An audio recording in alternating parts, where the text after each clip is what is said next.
That is.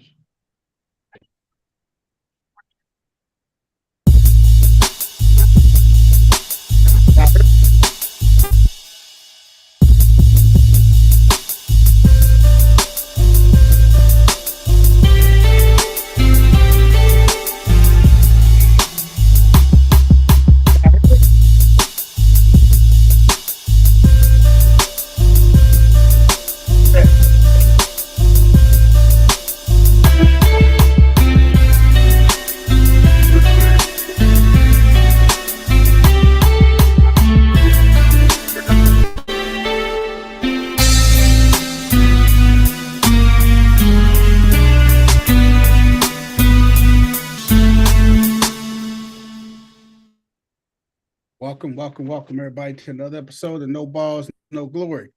I'm the one and only, the people's champ. Y'all heard me? We got you. We got you. Did y'all hear the intro? Yes, We did hear the intro.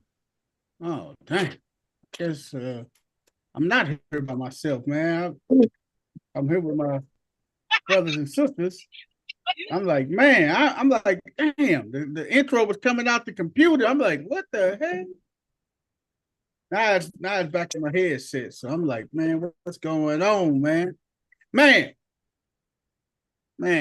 what was I at, man? Another man, we got the sports geniuses in the house. Say what's up to our listeners, y'all.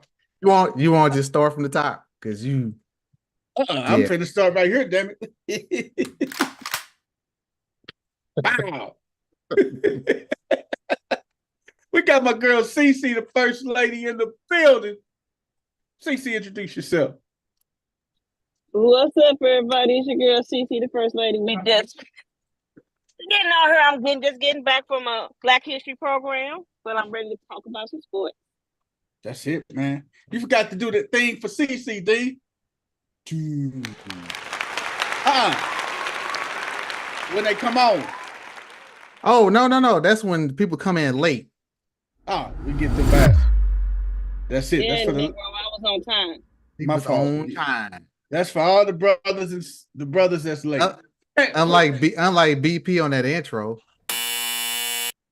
Yeah, I was tardy, man. I didn't think y'all heard me. I'm like, hello? Like, they ain't here. Man, we're gonna swing on those to my man Dino. Boy, he Bob barking me, boy. That's cold blooded. Dino's in the building. Dino's introduced. Oh shit. Yeah. What up, sports fans? It's your boy Dino's, aka Beast Brontosaurus. It's Tuesday. It's the end of Black History Month, and we now get ready for March Madness. Oh man, that's a perfect thing, man. March Madness is on the way. Man, what's up with y'all today, man? It's just us tonight, it seemed like. Well, we'll talk about this mini heat wave we had the last 2 days. I heard it was 80-something in the loo today, man. Am I correct? 83. Yes, 83. But here's the killer part. You want to know what the high is tomorrow? Probably around 40-something. Yep. 47. And you wonder why everybody laid up, coughing, sneezing, itchy, runny nose. Shut the front door, man. 47. We got the most fucked up weather ever. Y'all weather bipolar, cool. Dude, our weather's on crack. Crack kill Applejack. Let's say bipolar is a nice way of saying it, huh? Yes, it is. It's like we get two days of nice weather, we get all excited, and then the weather be like, silence you. Like, no, partner. No, partner. No, partner. We ain't messing with y'all today. Like, damn. And that's the way it is, huh? It's awful, man. Like, it's hard to plan shit because it's like, all right, well, it's a little warm. I'm gonna get outside and start prepping for get the yard, get the shit fertilizer out. You know what I'm saying? Start getting ready for the spring. Go look at some shit. Maybe I'll plant some stuff. Nope. Because if you did it this weekend, your shit gonna die. I'm waking up in the morning. It's gonna be 28.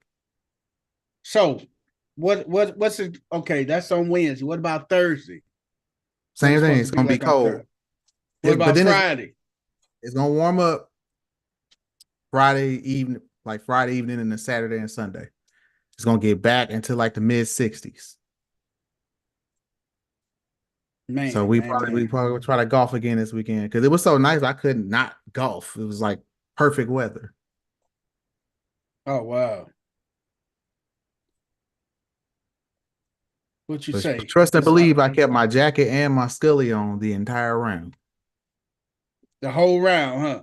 I was sweating my ass off. He said he was sweating his butt off, baby. Like, dog, it's like 70 degrees and I got a Scully on. I'm not from Compton. Man. Dino is just like Compton. I am not from Compton. Man, you from somewhere, boy, with a hoodie or with a beanie on at 70, boy. I know it was and a smoking out jacket there. and a shirt underneath, and it's not like I'm not moving around. Oh man, that's crazy, cuz. Tripping. Now you didn't hit me with that shit, did you really? What's that? We're not affiliated with any gang or gang activity. Not at all. We are not affiliated with this guy, man. Gang banger. You did not hear the host of No Balls, No Glory utter cuz. He meant because. Cuz. He was trying to say Cousin Pete. Not Cousin Pete, man. Yeah, Cousin Pete? Yeah, Cousin Pete. Cousin Pete. Hey, man. Oh, my God. Man, what else is going on, man? What else is going on, y'all? And that's it. I actually played well Sunday, surprisingly. What's jacked up is, man, I got 2 family reunions this year, and both of them are in Memphis. Oh, man. How West 10 meet you down there in Memphis, man? Hey, man, one of the 2 trips. One in July, one in June, and one in August. See, I like that. See, I like CC. CC got a background and stuff, man. Hey, man, my boys, man, man, it was. Hey, man, I just heard the disappointment of my boy Jay and Willie Jay voice, man. You should have saw their last show, man. But they gave us. They gave me some good ideas, man. Man, next Tuesday, man. Let's do the best. Hey, let's pull up some of the clips over the last few years, man, and see what the best of the best was.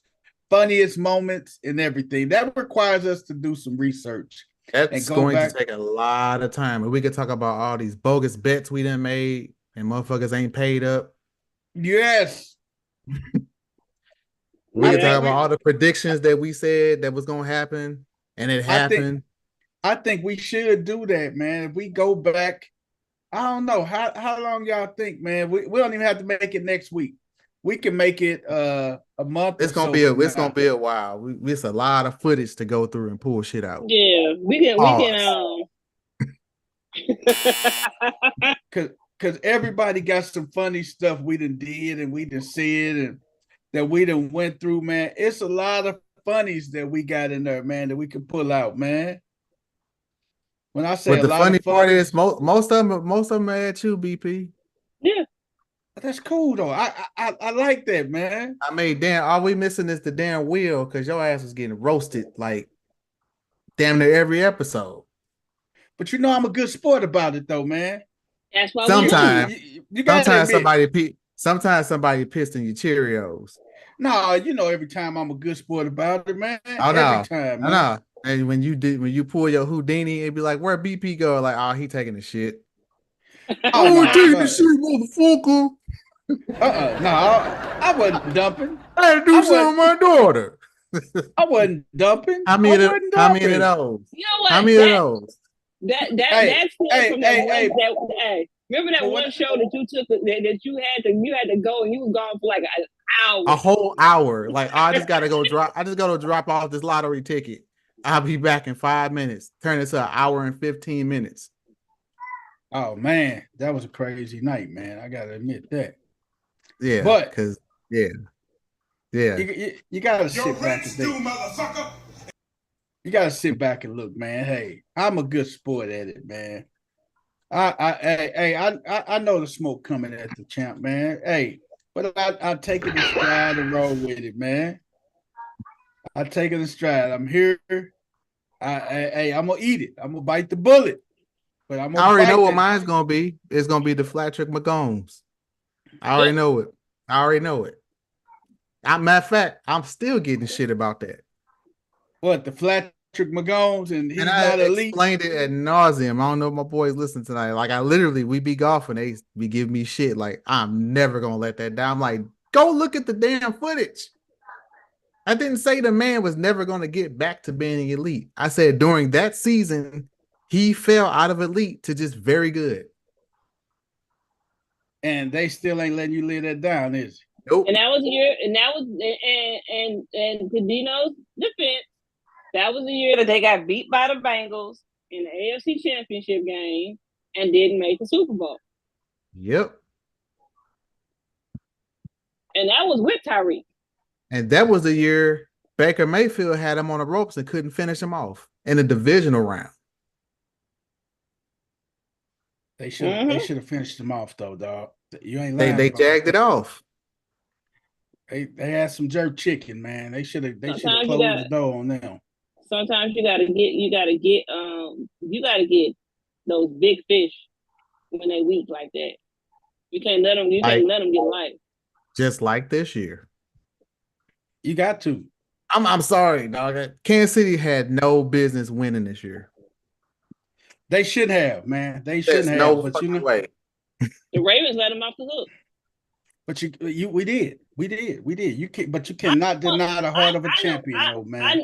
I knew once they got to the Super Bowl, I knew that if San Fran did not come out the gate and pound it down their throat and go into halftime.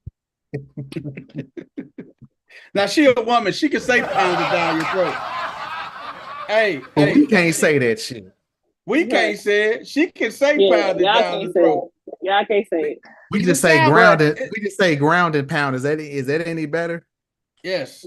Hey man, but when she say pound it down your throat, hey man, hey, that's a whole. Hey, she in a whole different realm. She can get that off. Pound it down your throat. I mean, she can say that. We just can't say it. Pound it down your throat. It would sound a little suspect if y'all did. And very sus. Very sus, yes. Very sus. Yes. But yeah, everybody was picking the 49ers to do it and I did and everything. And he was the only knucklehead that picked the 49ers. Yeah, who was that? Me? Yeah, you. I was, and I thought they were gonna get it too, man. I knew that the only way that was gonna happen is if the 49ers came out swinging. And when they didn't, when they went into halftime and it was a close game, yeah. Right. Like, bye-bye. He's gonna come out in the second half with the Superman cape. Yeah, they let him get busy, man. When he came out, I said, "Oh man, if they had a chance, man. They had a chance, man, to do some damage, man."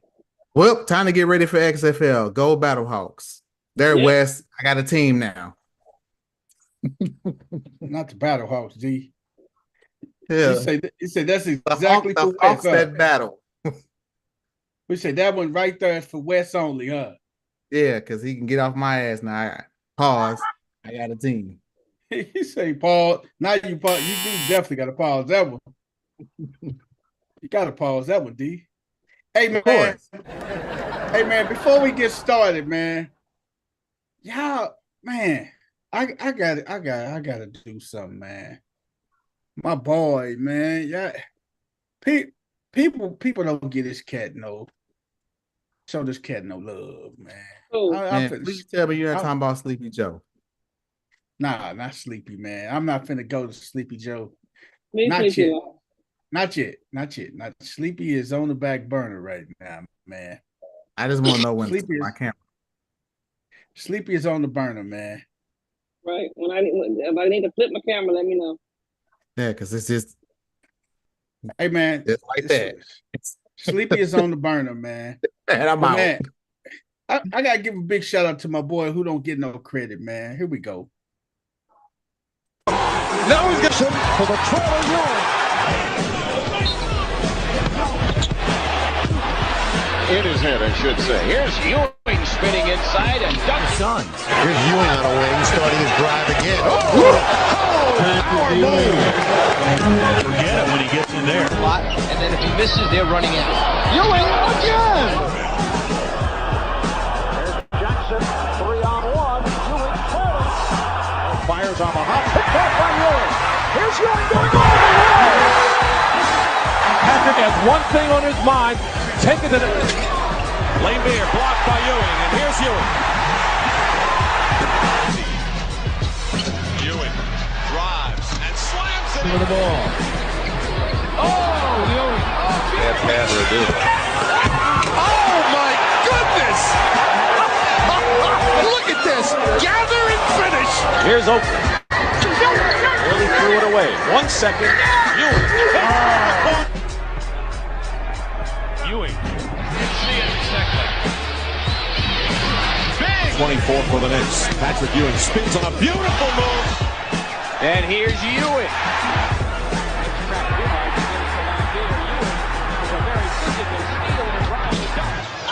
followed by Welcome to dinner. He's begging for the basketball.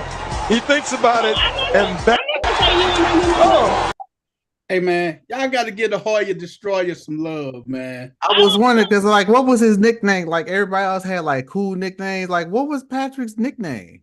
The Hoya Destroyer, baby. Y'all got to show the Hoya Destroyer some love, baby. I don't think that he does not get any love. I think that one of the things that Patrick Ewing has the disadvantage of is that he was playing during the Jordan Jordan era.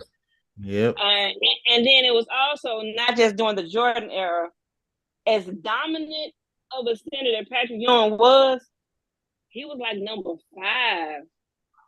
Number 3. I would say number 3 or number 4 because you had Olajuwon. You had Shaq. Shaq. You had Olajuwon and you had Olajuwon, Shaq, and if you go throw David Robinson in there, I mean, David Yeah, throw the those- Abner in there. You gotta throw the Admiral in there. So he's like, so I'm just saying. so he was like number 4. I mean, like 4. I mean, it depends on how you look at it. Because Patrick was still one of those back to the basket centers and stuff, man. But if you think about it, like Ewing was like you said, he was like number 4, right? And the guys ahead of him all got rings. Yeah. All got rings. Robinson, The guys ahead of him all got rings. And multiple rings. Yeah. Yeah, Olajuwon got a couple. Robinson got a few. Damn. Wow. So Make a good point, see. So it's not Shaq, like dang. Shaq got 4. So it's not but do you So fault but do you fault Patrick for being loyal to the Knicks? I mean, he was stone cold loyal to him, man. No, you know why I don't fault him for being loyal to the Knicks? Because to be completely honest, during that time frame, free agency wasn't the same as it is now. It wasn't necessarily that you were loyal. Like they weren't trading guys like that. Guys weren't demanding trades, and they weren't expiring deals to where you can walk at free agency. And again, he was in an era with a bunch of dominant big men. And where else was he gonna go? And even if you made a good point, even you look at the center right behind him, the number 5 center, Lonzo Mourning, he got a ring. He got a ring. So damn, man. I mean, so it's not as if like a dominant center in this era would stand out. Yeah. Because there are not a whole lot of big men to begin with in this era. But in that day, I gotta ask you this though: was Ewing a victim of just being in the East, because you think about it, he was in the East. No. And you got to think, when he came in the league in '85, you had the Celtics with Robert Parrish. If he was in the West, he probably would have got more love. So here's the crazy part about it, right? If he'd have been in the West, right? That means he would have just lost to Jordan in the finals. Yeah. He at least would have got to a gang of finals. Not just one. He'd have lost to Jordan in the finals. Because I don't know if you guys remember, but back in the day, the Utah Jazz really wanted to make a push at Patrick Ewing to go with Malone and Stockton. So you think if the Utah Jazz with their Malone, Stockton, and Byron Russell team with Patrick Ewing dominating the middle, do you think that if you think that team could have beat that Bulls team? Nope. You don't think so? Nope. Because here's the thing. Nobody was beating that Bulls team.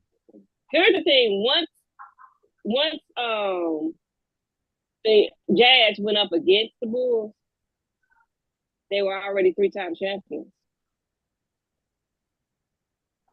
Once you win and add three-peated, once you go to that many NBA finals and you're dominant in the finals, beating that team is hard because they know how to do it. I'm gonna tell you something though. If Patrick Ewing would have been on that Jazz team, the Jazz would have won one of those two finals. I bet you they would have. I bet you they would have won one of those two finals. I'm telling you. They would have won one of those two finals, man. It's hard to beat dominant teams when they know how to do it. And I know we're going talking about going back to then, but even if you look in this era, look at everything that had to transpire in 2016 for the Cavs to beat the Warriors. Like a perfect storm. And look at what happened in 2019 for the Raptors to beat the Warriors.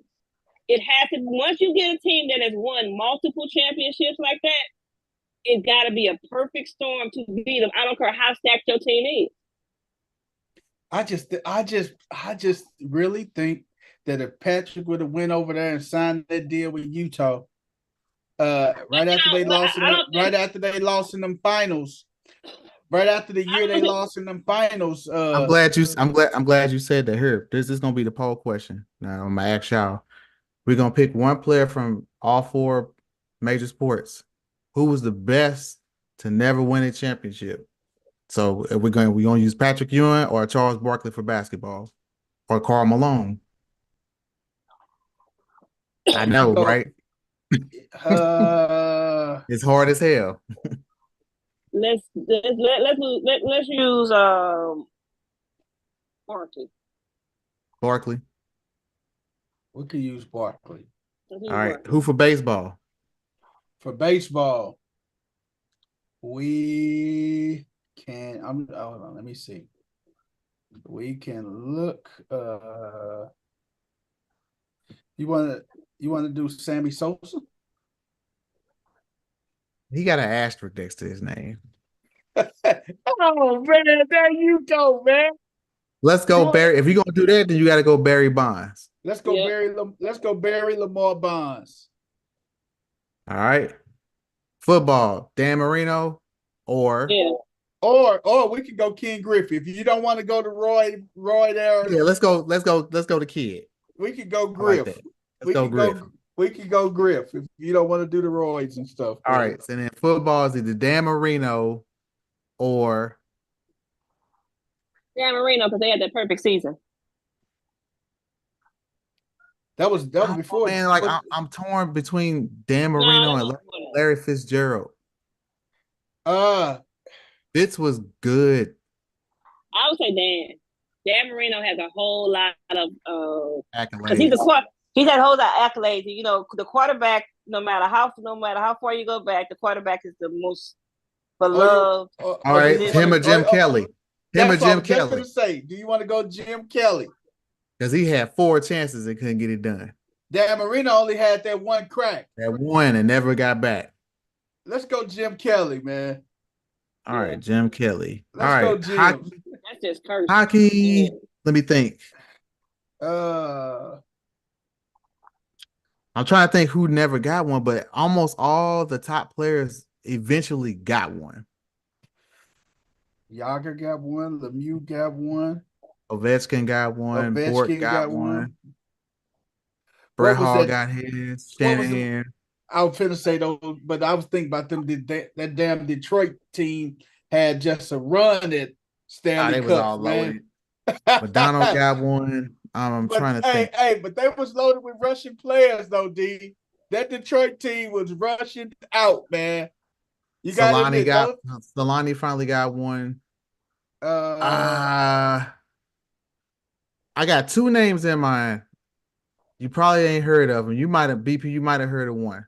Pavel Bure or Pat LaFontaine, who is actually from St. Louis. Do Pronger got one? Chris Pronger? He did. He did. He got one with Anaheim.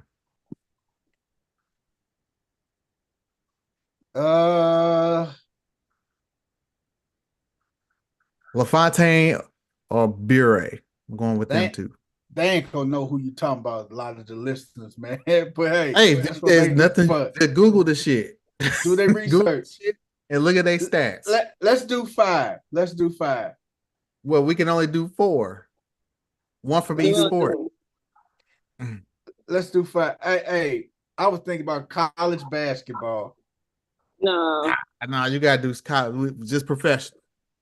Just professional. Baseball, football, basketball, and hockey. Let's go LaFontaine. Let's go LaFontaine. Hey, wait a minute, hold on. I got a better one for you for basketball than Barkley. Who? Melo. Ooh, that's a good one. Melo. But Barkley. But Melo is the Olympic, like the Olympic star of the NBA. He got the most gold medals. Yeah, he got all those gold medals, and he has never been to an NBA finals. He ain't never been to an NBA finals. I don't know, man. I like Barkley. I'll do this. We'll do Barkley or Melo. We'll do Griffey or Bonds. We'll do Kelly or Marino. And then we'll do LaFontaine or Bure. There it is. All right, I'll get typing it up. Hey, man. Speaking of baseball, man. Spring training is up on us, man. They're out here. I heard Shohei put on a show. Hey, man, Shohei hit a moonshot today in his spring season debut with the Dodgers. And when I say he caught the pitch, oh my God. He caught that pitch, man, and yeah, man, and and this dude got power to all parts of the field. He hit this one to left field, man, just power, man. And think about it, he's not even pitching this year. And he's coming back next year. He hitting right in front of Freddie Freeman. Oh man, that Dodgers team gonna be nasty, man. You know that? That Dodgers team is. They're gonna try to buy a championship, basically. That's why I can't stand the Dodgers or any LA for that point. I thought you didn't like the Yankees, man. You know the Stein I like no New York team, no LA team, no Boston team. Because you know the Steinbrenners was notorious for that, man. And it didn't work every time. When's the last time the Yankees won? I'll wait. Ooh, man. What was it? 20. Joe Girardi won it in 2012 or 13. When was the last time Joe Girardi won that team? Because that was Jeter's 5th one. I think it was 2009, if I'm not correct. Was it 9? Now you got me looking, D. Look it up. MLB World Series winners. List of the World Series champions. 2023 was the Texas Rangers. Let me see when the Yanks was the last ones to do it. The Yankees, 2009. That was Girardi. They beat Charlie Manuel now. Yep. Ding ding for your boy. Yep, 2009. If you ever have trivia night, you need to come find one of us. You want to win. Hey man, we hey, matter of fact, I gotta give this plug out. April, we got the Captain David Dorn Foundation, man. We are doing trivia night, man. We are doing trivia night, man. Y'all don't want to miss it, man. When is it? I'm finna post it up here for you guys right now. Poll is in the chat, folks. Vote and be heard. Hopefully I'll be in town.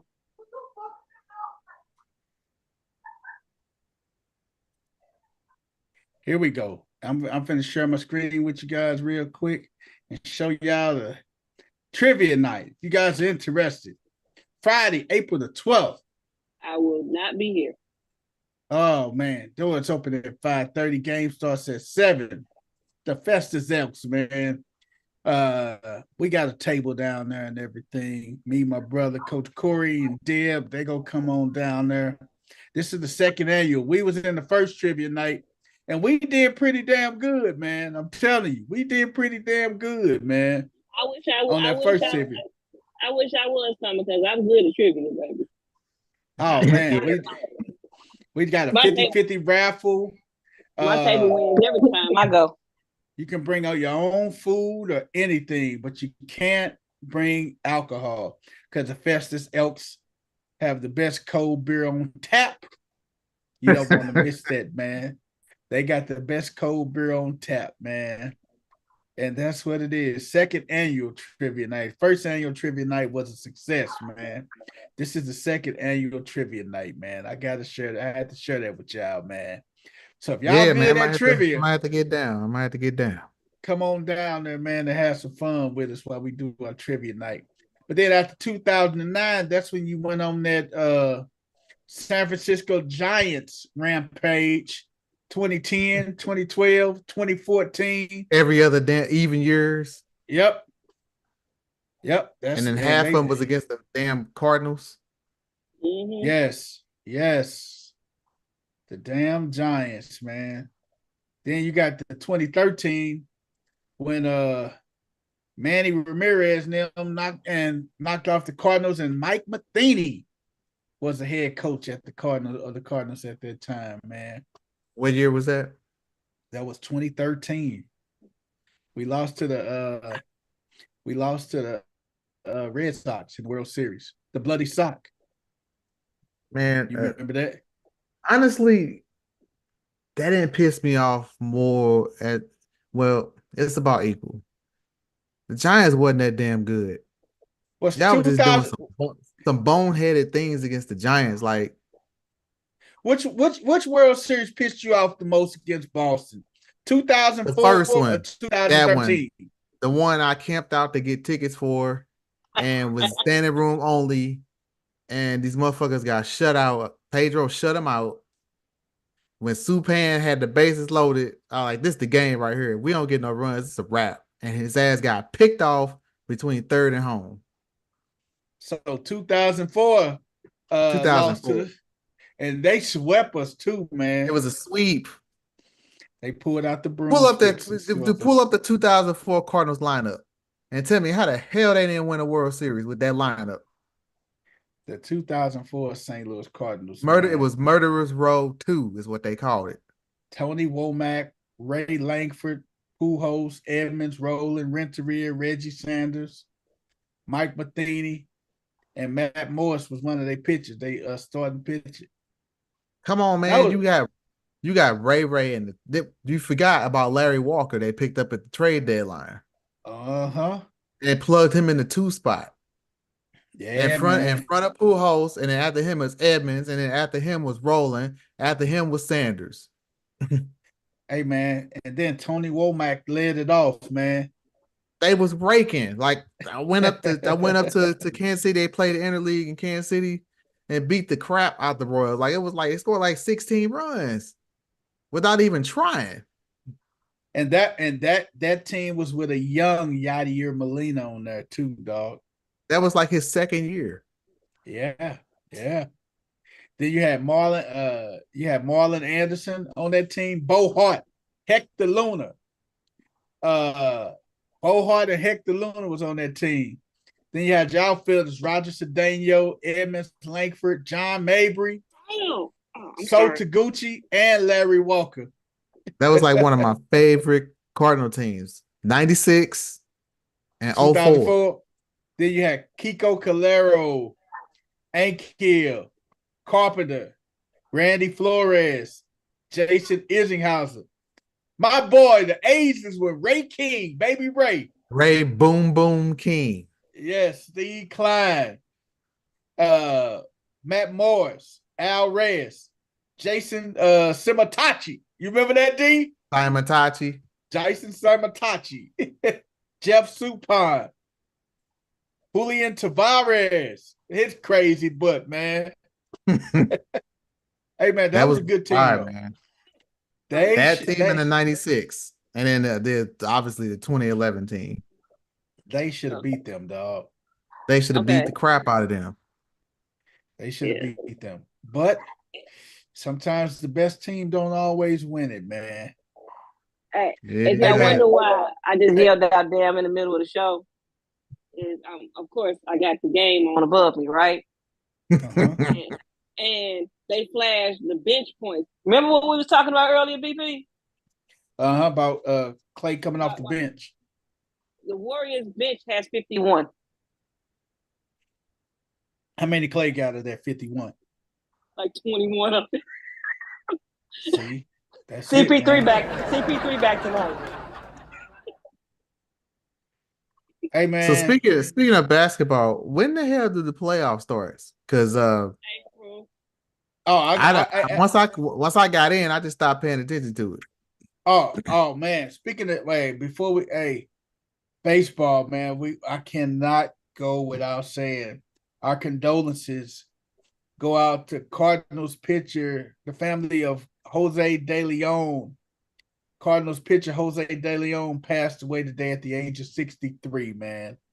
Oh, man. I did not know that. Yes, he was on that 1989 Cardinals team, man. He led MLB in strikeouts, man, during that 89 season, man. Jose De Leon died today at the age of 63, man. Condolences, man. That was Ray Langford's rookie year. Yep. 1989, Jose De Leon, man. I'm like, oh, not Jose De Leon, man. I'm telling you, man, you talk about the Cardinal, man. That was one of my guys, man. Hey, he took the mound he just did what he had to do on the mound, man. So condolences go out to the family of Jose De Leon. Cardinals' longtime great passed away today at the age of 63, man. All right, man. NCAA. Man, before we go to NCAA, man, this is the time I wish I worked for one of the Major League Baseball teams, man. I just wish I worked for one of the MLB teams, man. They in spring training right now. They're either in Jupiter, they're either down in Florida or in the Cactus League out in Arizona, man. And they go to work every day, but it's really not work, man. I did the wrong thing in life, Lord, but I guess I'm where you want me to be. I mean, shit, BP, you can say it about all of us. Yes, man. Cue Captain Obvious. Oh, man. Hey man, I do gotta say Cardinals just signed. I don't know why they did this, man, but Cardinals just signed. Why are you surprised? It's the damn Cardinals. They signed longtime infielder Brandon Crawford, who's 37 years old. He's gonna be the answer. He's the glue. Brandon Crawford is supposed to be the new shortstop of the Cardinals, man. Oh God, where Coach at? Because I know he Oh go. man, Where Coach Corey at, man? I don't know, man, but they just signed Brandon Crawford, They're man. gonna have Today, a field man. day with that. Yeah, here we go again, giving money to an old, washed-up player, thinking he gonna be the answer. He 37, man. He is really long in the tooth, man. Sound like the Lakers. 37 years old, man. Oh man, hey, I have got to find another baseball team. Oh yeah, I'm serious. Until they get Mosaic ass up out of there, I'm gonna have to find me another baseball team. hey, I got Miss. You want us to do a conference call to Mr. DeWitt, man, after the show, man. I got his Please, number, man. like, come on, please. We can call Mr. DeWitt, man, and say, hey, for 300,000, you can bring me and Dino's in to do. We will fix your shit. We can do lean. Hey, we both are Lean Six Sigma certified. We can go in and just do a whole process overhaul, man. And all that money you not paying Mosaic, you can go and actually get players that can play. There it is, man. That's an easy one. That's a no-brainer, man. Hey, March Madness is around the corner, man. Hey, big incident that happened this weekend, man. Storming the court, man. Oh my God, man. Duke player, man, got hurt in the storming the court incident, man. Let me just pull it up and let y'all see it, man. Not cool at all, dog. Not cool at all, man. How about you do dumb shit? That's what happened. Storming the court, man. And you gotta sit back and think these are college kids too. Excited. Stormed on the court. Duke forward Filipowski. Kyle Filipowski hurt his knee. Not sure how bad just yet, but he was vocal about it afterwards. I absolutely feel like it was personal, intentional for sure. When are we going to ban court storming? Like, when are we going to ban that? Like, how many times does a player have to get into something where they get punched or they get pushed or they get taunted right in their face? And it's a dangerous thing. Man stormed on the court. Hey, man. I'm gonna put this. I want to know y'all take on. Put a bow on this one real quick. Do you all remember baseball in the late 70s? Mm-hmm. Do you recall a player from the Yankees named Rick Chambliss? Yes. Do you recall what happened in a playoff game when the Yankees scored a winning run? Mm-mm. When he got punched. The man ran for his fucking life. Mm-hmm. So these are college kids. They don't have weapons. It's not malicious. You've been playing basketball for a long time, so you've seen this shit happen. So why don't you coach your players? Say last minute, hey, look, if we don't win this, run your ass to the locker room. Don't mill around. Don't worry about shaking hands. You can go and shake hands afterwards. You know where the home team locker room is. Let's get the fuck off the court. Just leave, huh? Like, you know what's getting ready to happen. You see them when they, just like in football games, the damn camera shows them coming down. Like they're getting ready to storm the field. And you see it in college football, you see when they didn't got smart. The NCAA and these universities got smart. They got the portable goalposts that lay down because they was pulling down these goalposts and it was costing these universities thousands on top of thousands of dollars to replace the goalposts. So you think about it, man. Hey, they hit that one button and the goalpost just transform. That's it. It lays down flat. And they rush the field and stuff, man. I mean, you could just look at Colorado. If they would have came back and beat USC, you can't tell me everybody in Boulder that day wouldn't have rushed that field, man.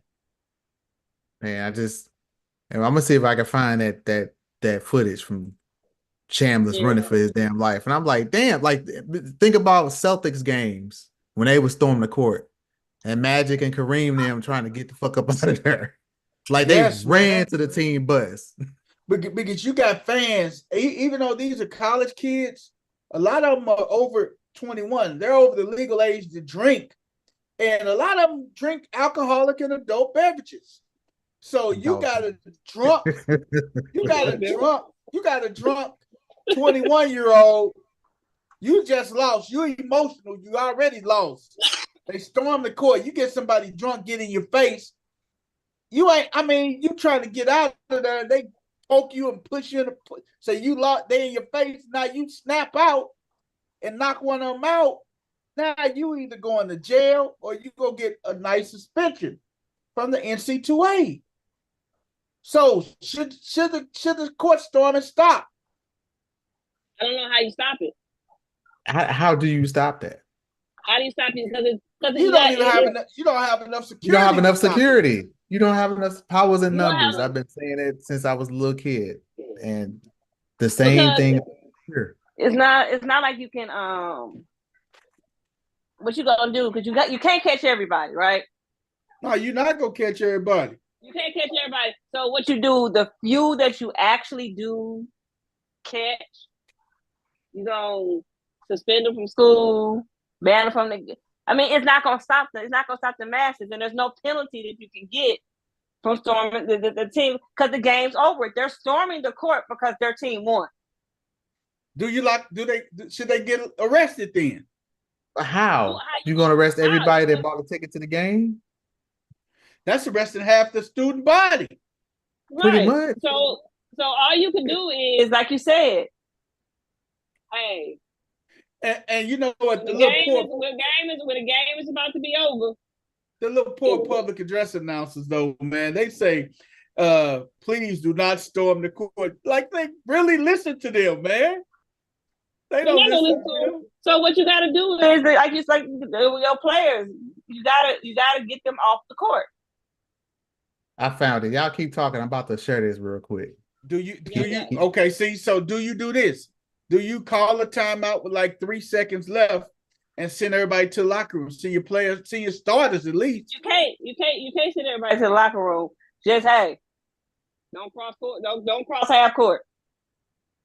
Oh yeah, that's what Reggie Jackson. Hey, Mr. October, baby. No, this is Chris Chambliss in 1976. Go ahead, D.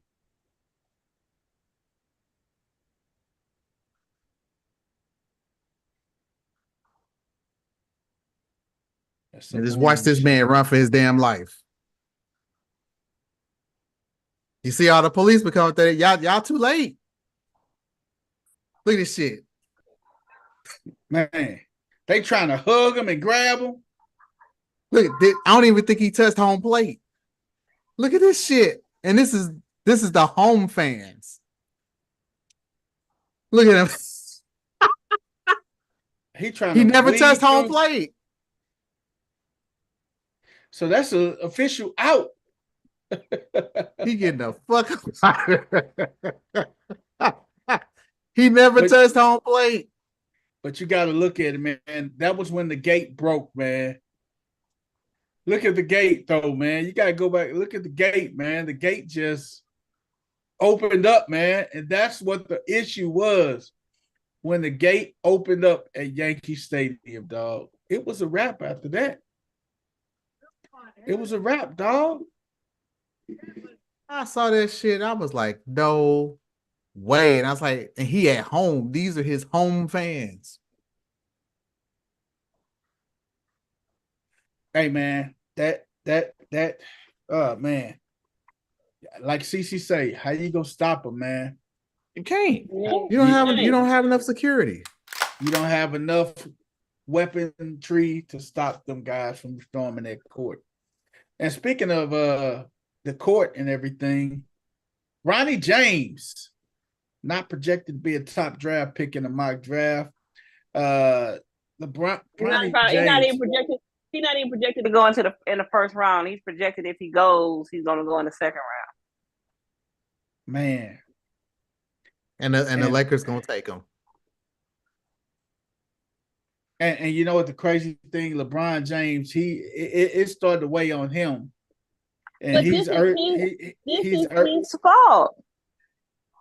Yeah, he's urging the media just let him be a kid and let him enjoy But college. this is his fault. Look, like Stephen A was saying this morning, this is on LeBron. You can't say the stuff that you say. Like, you're giving them ammunition when you say stuff like, I want to play as long enough to play in the league with my son, and I will go anywhere that it drafts him to play with my son. So now you're making everybody zero in on your son. They were already looking at him anyway. But now it's like he gotta realize at this point, like, this ain't new to you. Your words weigh more than other people's words. Right. Yeah. And this kid, man, he can't even enjoy college and be a kid. Could you just imagine the enormous amount of pressure on that kid right now, you know man? What? Honestly, I mean, hindsight is good because of what happened to him with the cardiac arrest that it was good that he was close to his mom, is that they were close to him. But if you take that out of the equation, Bronny should have went somewhere else. Nah, he should have went all the way across the country. Yeah. In that situation, he should have went to Duke. You know who got the blueprint on letting your kids just grow up without the media attention? Jordan? No. Andre and Steffi Graf. Andre Agassi, Steffi Graf. You don't hear shit about their kid. Nothing. But you want to know why? You want to know why? Hey! Don't forget Magic Johnson, Magic and Cookie. Well, you don't hear nothing about their kids. But I'm just saying, both your parents were tennis professionals, actually legends. Not just, we were pros. No, they were legends. Yeah. And you just said, this kid's no-brainer gonna play tennis. You ain't heard shit. But I'm gonna tell you who the next kid that's gonna have a boatload of pressure on him is Tiger Woods' son, Charlie. Oh yeah. Yeah, Charlie gonna have a whole lot of pressure on him. But Charlie gonna have a ton of pressure on him, man. You know what else hurts Ronnie by being at USC? What's that?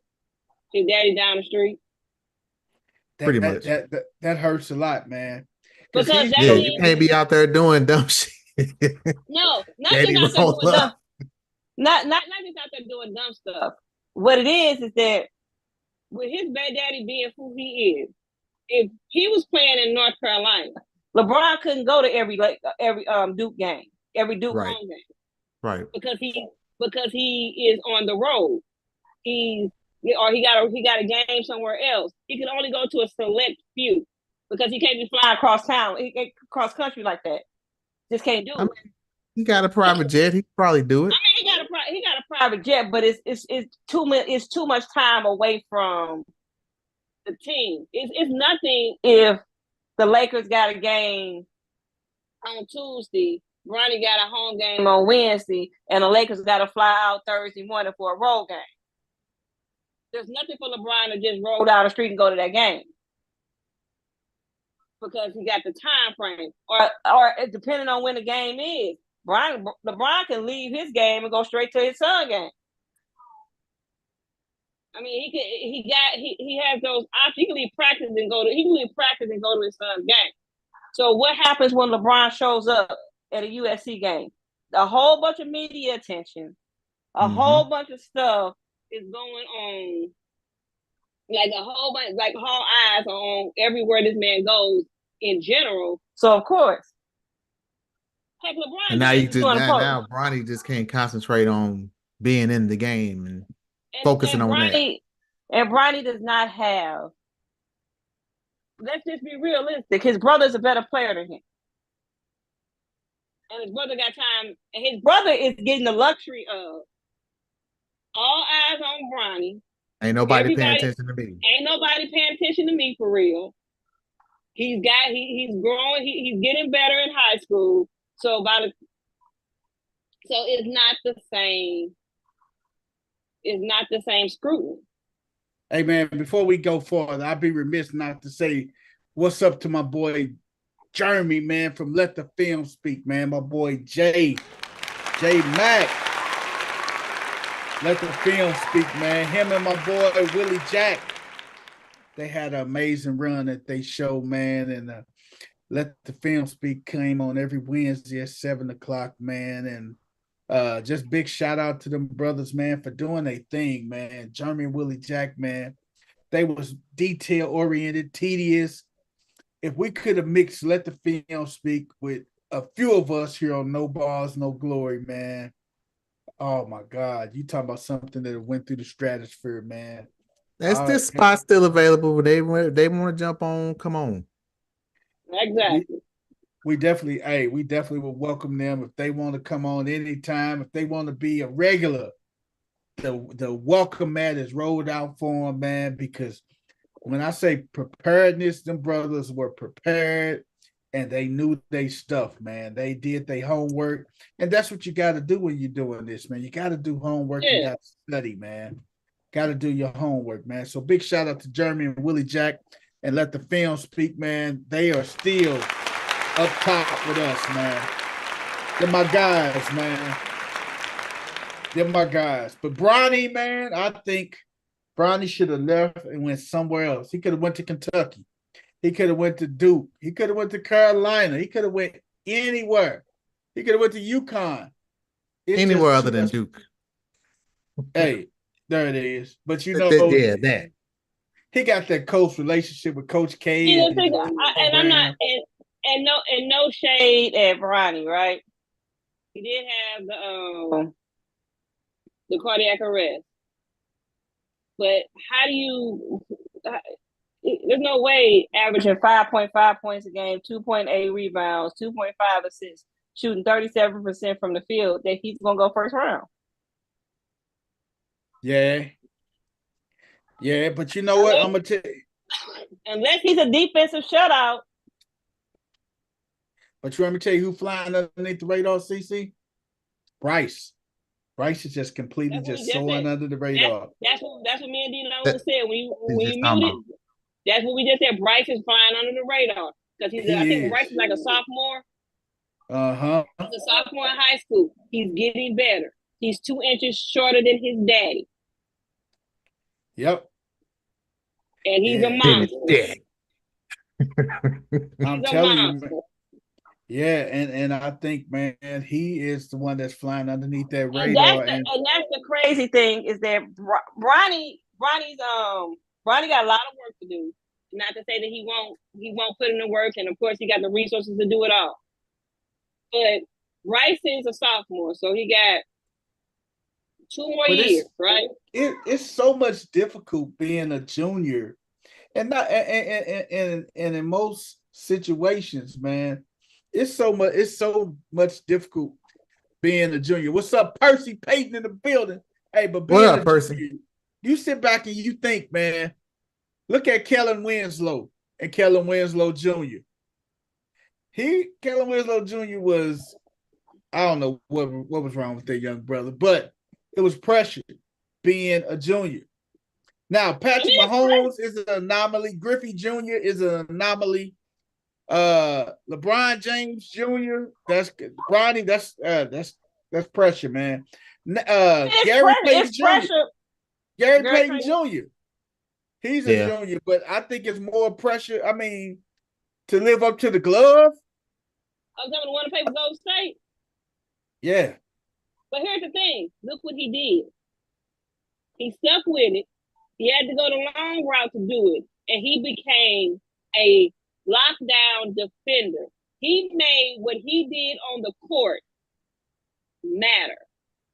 It wasn't about scoring. And he was willing, and he got humble. When the Warriors picked him up that year that they won the championship, when they dropped, I forgot who I think they dropped Avery Bradley and picked him up. Gary Payton said he didn't want to go anywhere else. He said, I will work in the film, in the video editing room, just to be just to be in the facility. But he wasn't. But he grasped early on that he wasn't a scorer. He wasn't a scorer that his daddy was. He's a defender, but he wasn't a scorer that his daddy was. And he got his mama's athleticism because he can jump out the gym. But name. Ronnie has a 2-year window to get into the NBA.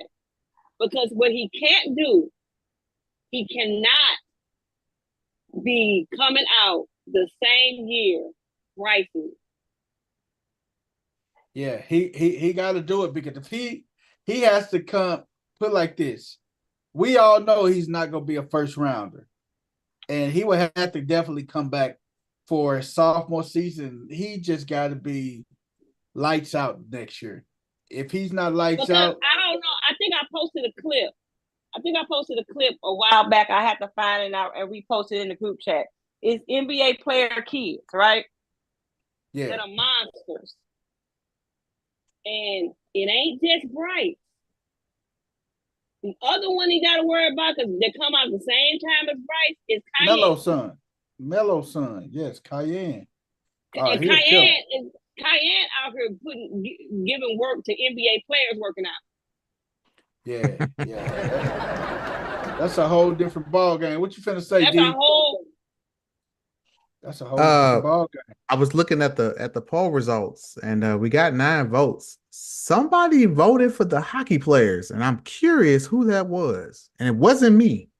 Wow. I'm the hockey guy, and I didn't vote for Pablo Bure or Pat LaFontaine. So somebody else in here is watching hockey besides your boy.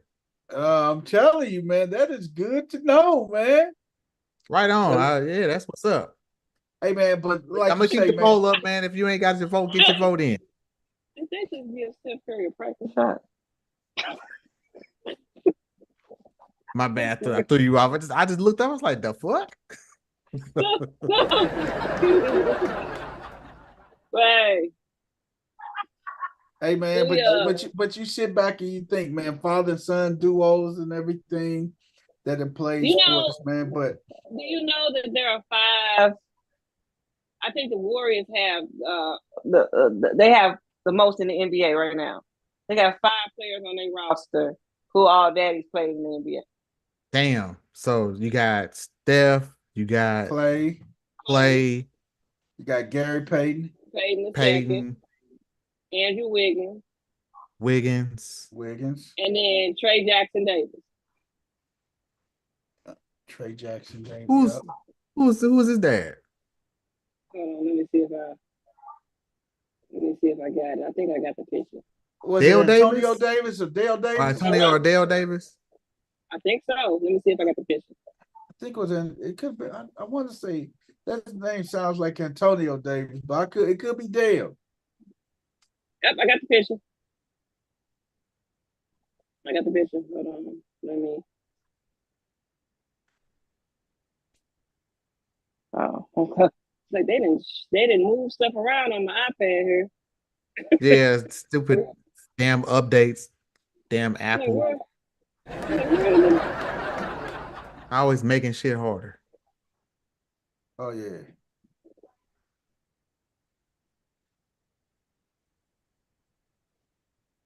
You got Gary Payton Sr., Jr., Wiggins, Thompson, Stephen Clay, Antonio Davis. That's Dale Davis. That's Dale Davis. That's not Antonio. That's Dale. Yeah, that's Dale. That's Dale. That's Dale. Dale Davis. Yep. Dale Davis. And if Andrew Wiggins don't look just like his daddy. Gary Payton's son don't look shit like him. He looks just like his mama. Clearly. I'm assuming that she's a Caucasian sister, right? She's not.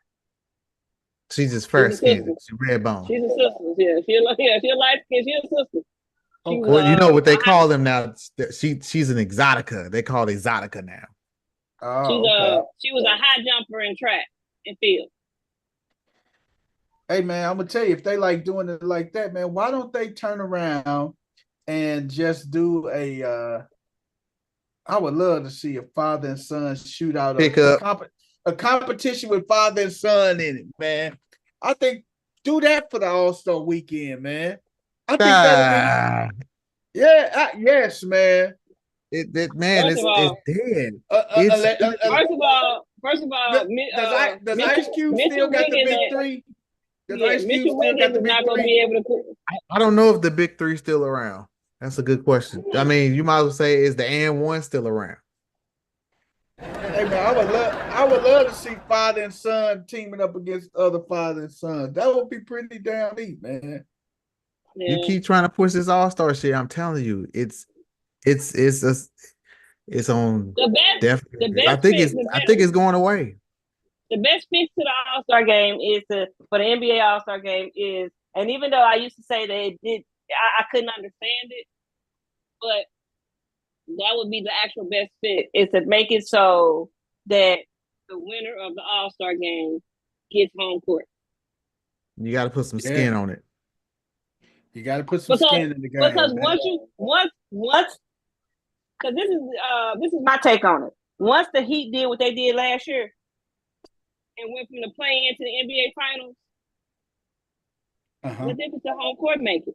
Because whoever was in the Eastern Conference, and that was the top seed, didn't make it.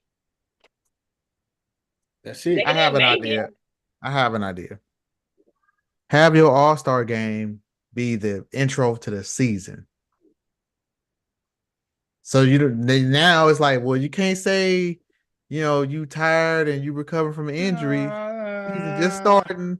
So you have that be your kickoff to the season instead of, you have preseason, and then at the end of the preseason, before the regular season starts, you have this big weekend.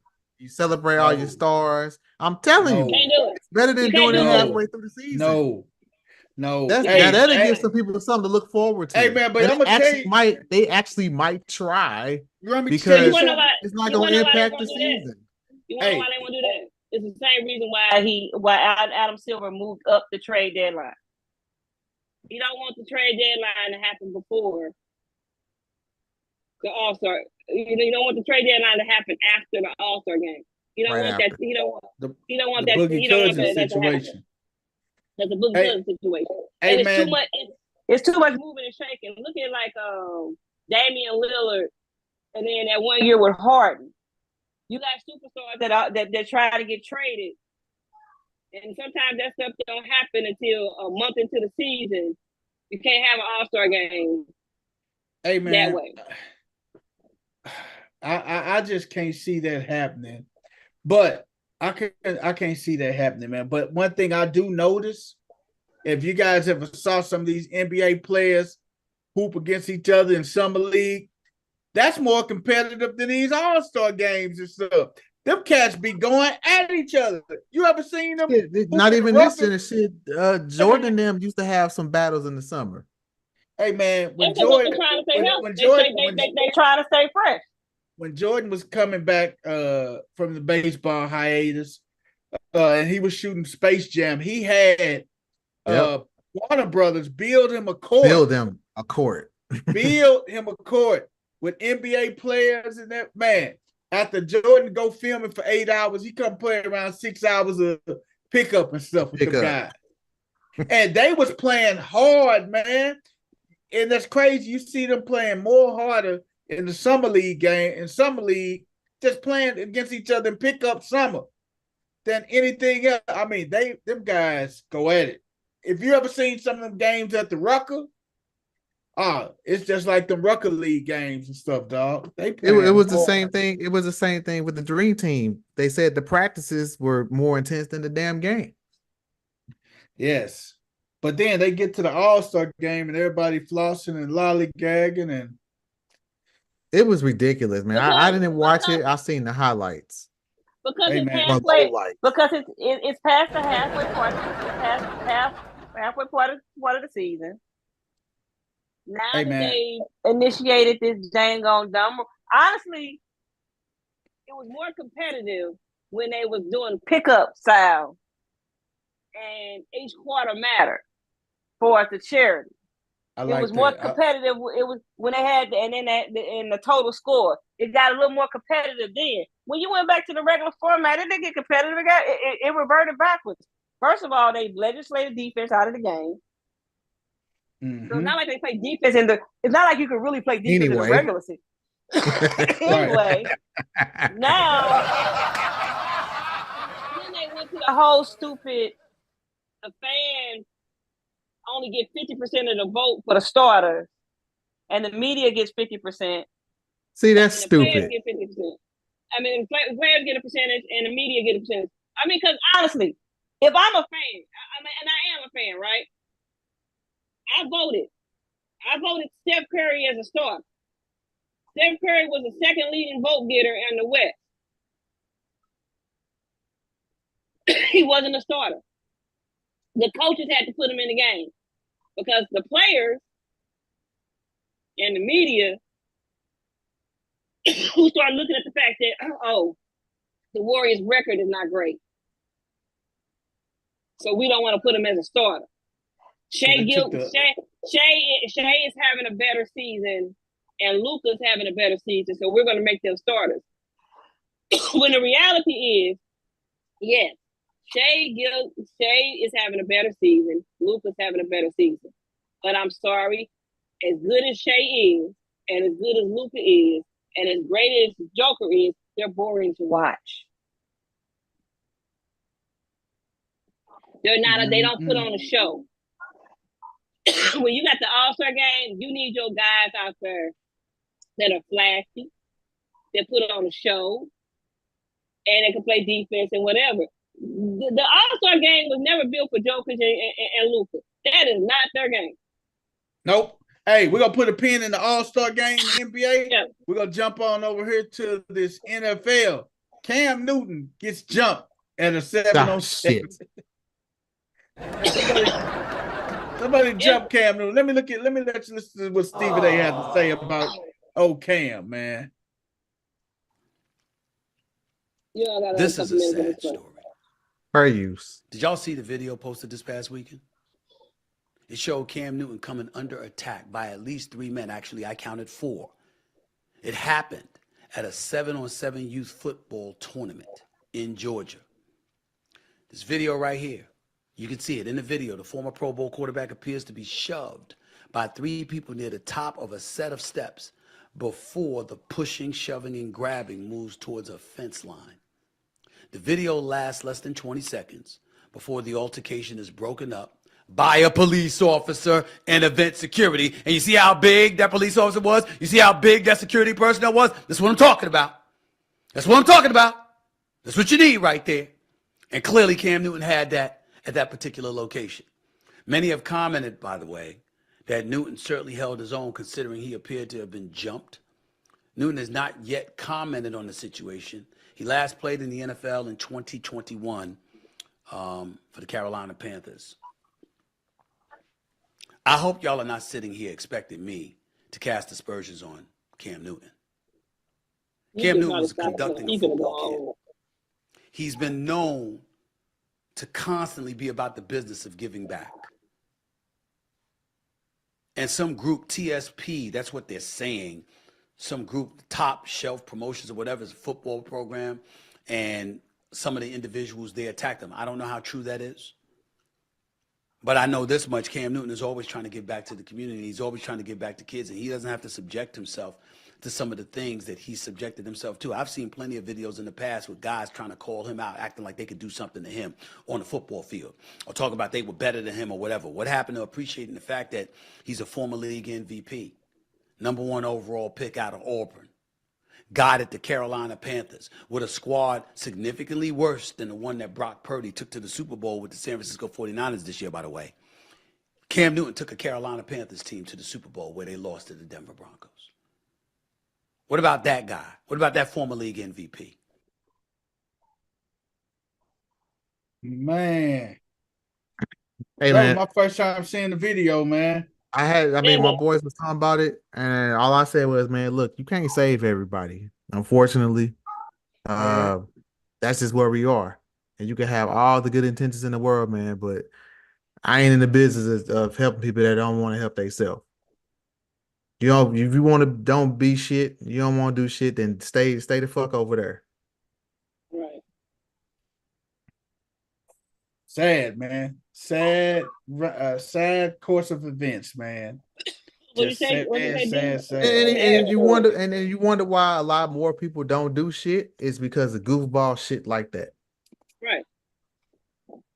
That's why a lot of these celebrities don't go out, because you got guys that are trying to get 3 minutes of fame, try to make themselves Instagram and Facebook famous, and want to try stuff like that, man. And Cam ain't no small dude, so I don't know what the fuck y'all thought y'all was finna do. You know, Cam was when he was playing, he was like 240. All right, well, he ain't playing, so you can probably add another 15, 20 pounds. That ain't no small dude you finna just go running up on, push around. Like, man, he had to. No, it's not. This man used one of the hardest quarterbacks to tackle. You got a sack just because you touched him, not because you brought him down. And he never got a fucking. If Cam played now, he'd get a penalty damn near every time he ran. Man, this dude 6'6", 270, man, 260, man. He make Josh Allen look like a little low, man. He's basically LeBron and some damn pads, and running around like. And then you can't hit him low. You can't hit him in the head. You can't grab him you can't horse collar him. How you gonna get this motherfucker down? Right. So what makes you think? Man, it's sad. Like what you say, send the asteroid. Man, but they literally jumped. But you know what though? I blame security. Security should have been on their ass a lot quicker, man. He had top flight out there, dude. Hey man, they should have been on there a lot quicker, man. They ain't even had no damn whistle. They was sitting there smoking the J like, man, shit, he all right, it's Cam, he be cool. Fuck, look like we got to go over. Look like we got to go over here and earn our money. Right. Man, let us go get our paycheck. That's crazy though, man. It's just sad, man. And at a black football camp, man. I mean, you got Cam do nothing for the community, man. You can't even do nothing for the kid community no more. Richard Sherman got a DUI. Oh, shit. Stay in the car. Stay in the car. We ain't there yet. You talk about me. Stay your ass in the car. Stay your ass in the car. We not there yet. Hey, man, but it's just sad, man. I mean, literally, with CC right there, it's sad, man, that we got athletes, man. Hey, what happened to the days when we were younger and we like athletes were quote unquote role models back then, man? Hey, what did Charles Barkley tell you? I am not a role model. I am not your role model. And what's the old saying? Charity starts at home. It is. But I'm just saying that should be your damn role models. Here's the thing. We are getting ready to rebound. Because guess what? Unfortunately, the life I'm living is closer to the one you're gonna have, not the celebrity. Right. That part right there, D. Coach Corey in the building. Give it to me, D. We can't hear it, D. I did the Cam. Hold on. Hold on. We gotta do it right for Coach. I know he got some heat for us. Coach Corey in the building. Coach Corey, introduce yourself. Hey, what's up, Team Jackasses and First Lady? How y'all doing? Damn, really? That's how you coming in, Coach? Y'all always got something for me. I gotta have something for y'all. We ain't even have that for you this time. But since you want to go there, Coach, it sounds like y'all. It sounds like y'all been plotting on me. So no, man. Man. We just hit a lot of topics that we know you have expert input on. Hey, Coach. Hey, Coach, that victim shit is way overblown. The victim shit is way overblown. Like they told Moley them on Friday after next, man. Hey man, we the victims. We the victims. Yeah, kind of like that vegan shit. Hey, you're not finna talk about me and my vegan walk, motherfucker. You're not finna do that. Hey, do you want me to refresh your memory? Hey, coach, we're not finna talk about my vegan walk. Man. Wait, we're not here to talk about the past, BP. No, man. Hey. Bill Clinton. Hey, Mary Magdalene was a hoe before she gave her life to Christ. Well, you don't try to Bill Clinton? No, sir. You did not go there. You did not go there. Coach, we don't know nothing about. You don't know nothing about Mary Magdalene. You a damn lie. Hey, we were just talking about Cam Newton getting jumped. Did you see the video, Coach? Cam getting jumped at that 7-on-7. Yeah. What's your take on that, Coach? What's your take on it, Coach? Hey, couldn't have happened to a better guy. Damn. What did I tell you? Damn, what did I tell you? When he came on, I was like, "Oh, here we go." Hey, so he deserved. So he deserved that, Coach. I'm sure he did something to deserve it. People just don't get jumped for no reason. So you think he he was probably out bumping them gums. I've been in this world 54 years. I ain't never been jumped.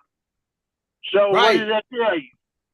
He must have did something to deserve it. So you say he provoked the jumping, huh? Most people that get jumped probably did something to get jumped. That's all I'm saying.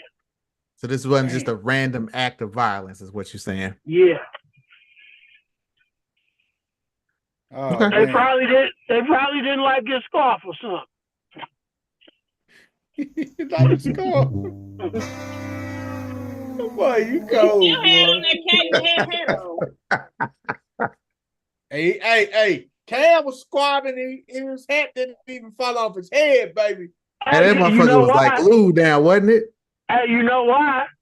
Because his ponytail was up through the top and he had bobby pins in it. Lousy, man.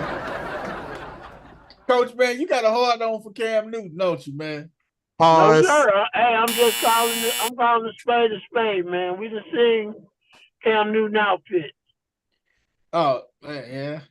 All right, whose outfit? Matter of fact, that's gonna be the next poem. I'll close this first one. Who outfits are the most outlandish?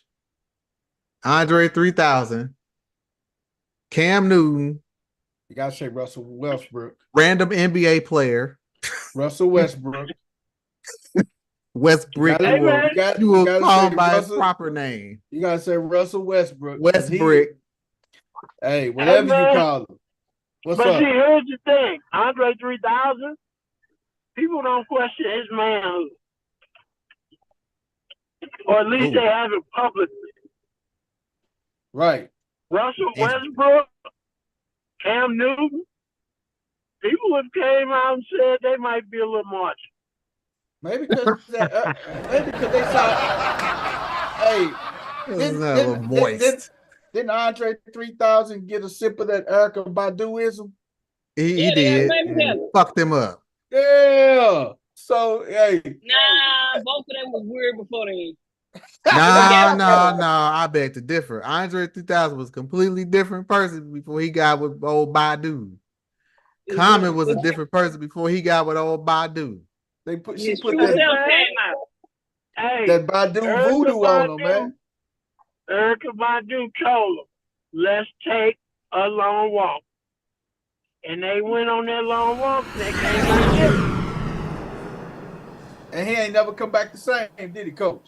No, she told him in the song, man. Listen to the words of the song, man. Oh, boy. Let me close this poll. Understand what's happening to you. Hey, man, that's crazy, man. Hey, Erykah Badu told him.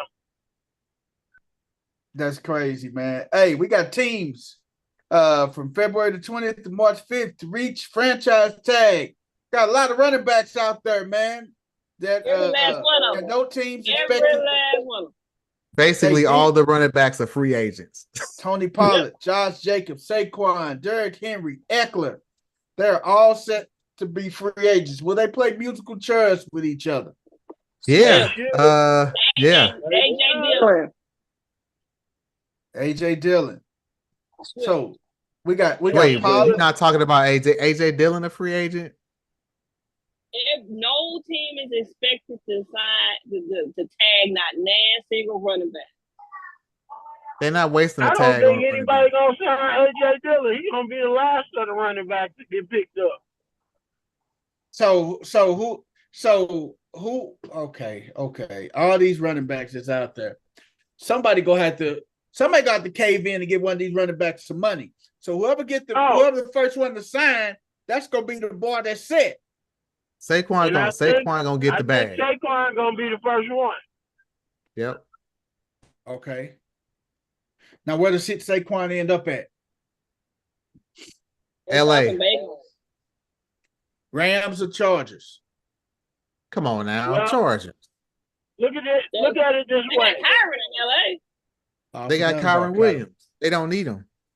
And Kyron is just in this. He going into his third year. Rookie scale. You ain't got to pay him for another 3 years. 2 years. Yeah. What type of injuries have Saquon Barkley had? Besides the ACL, knee, ankle, right? Right. He probably needs to go to a warm weather climate. Miami. And the reason I say that is because those injuries will play better in warm weather than cold weather all year long. True. Yeah. Those injuries will have a lot more elasticity and stay heated up and warmer in warmer temperatures most of the year than in cold weather temperatures. So out of all the running backs we named, we said Barkley probably be the first one. Then you got Derrick Henry, Pollard, Eckler, Josh Jacobs. Who will be the next one out that group? Henry get picked up. Henry going to the Henry and Cowboys. Josh Jacobs. Yep. Could you see Josh Jacobs with the Cowboys? No, they're going to take Henry. The Cowboys will take Derrick Henry. I think Derrick Henry going to Dallas. I don't think he wants to go there. I think I can see Eckler in Dallas, to be honest with you. I think he's more of the type running back that Dallas looks for. Uh-huh. Because if you really think about Eckler could be Pollard and Zeke in one back. There you go. Yeah. I can definitely, like you said, Coach, he is a Pollard and he's a Zeke. All in one back. In one back. Yep. Zeke even available. That's why that's Zeke. Hey, Zeke might retread back to Dallas and stuff. But like I said, I can see Eckler in Dallas though, definitely. Yeah, they're saying the prediction landing spots for Saquon is the Chargers, the Texans, or the Eagles. But I don't see the Eagles. I got a feeling the Dodgers, the Chargers is gonna go with Blake Corum, man. From Michigan. They're not gonna bring in a rookie running back. No, if you let go to they want an established running back to go with Herbert, let Harbaugh do his thing, fix the damn defense. But we talking about the youth movement. They can, if that's the case, they can re-sign Eckler or somebody. They're gonna spend they draft on the defense. They're not gonna spend their draft on the offense. They got too many holes on defense. They got too many holes on defense. Now when you got the kind of running backs out there that are out there. Only thing if they don't get Brock Bowers, then they'll maybe take a chance, maybe bring Hunter Henry back, because I think he's a free agent too. And it's funny that y'all mentioned the Chargers and everything, because they got their hands full right now, man. The Chargers, man, they are mum. They ain't saying nothing on Keenan Allen, Mike Williams, Bosa, and Khalil Mack. They are just quiet, and a lot of they say few of those guys may not be back. I would let Bosa ass walk. I would keep Matt. Yep. Bosa's terrible. He's not the better of the Bosa brothers. I could see them signing Eckler and trying to get Corum late in the draft and spending their draft picks on defense and maybe a tight end. Yep.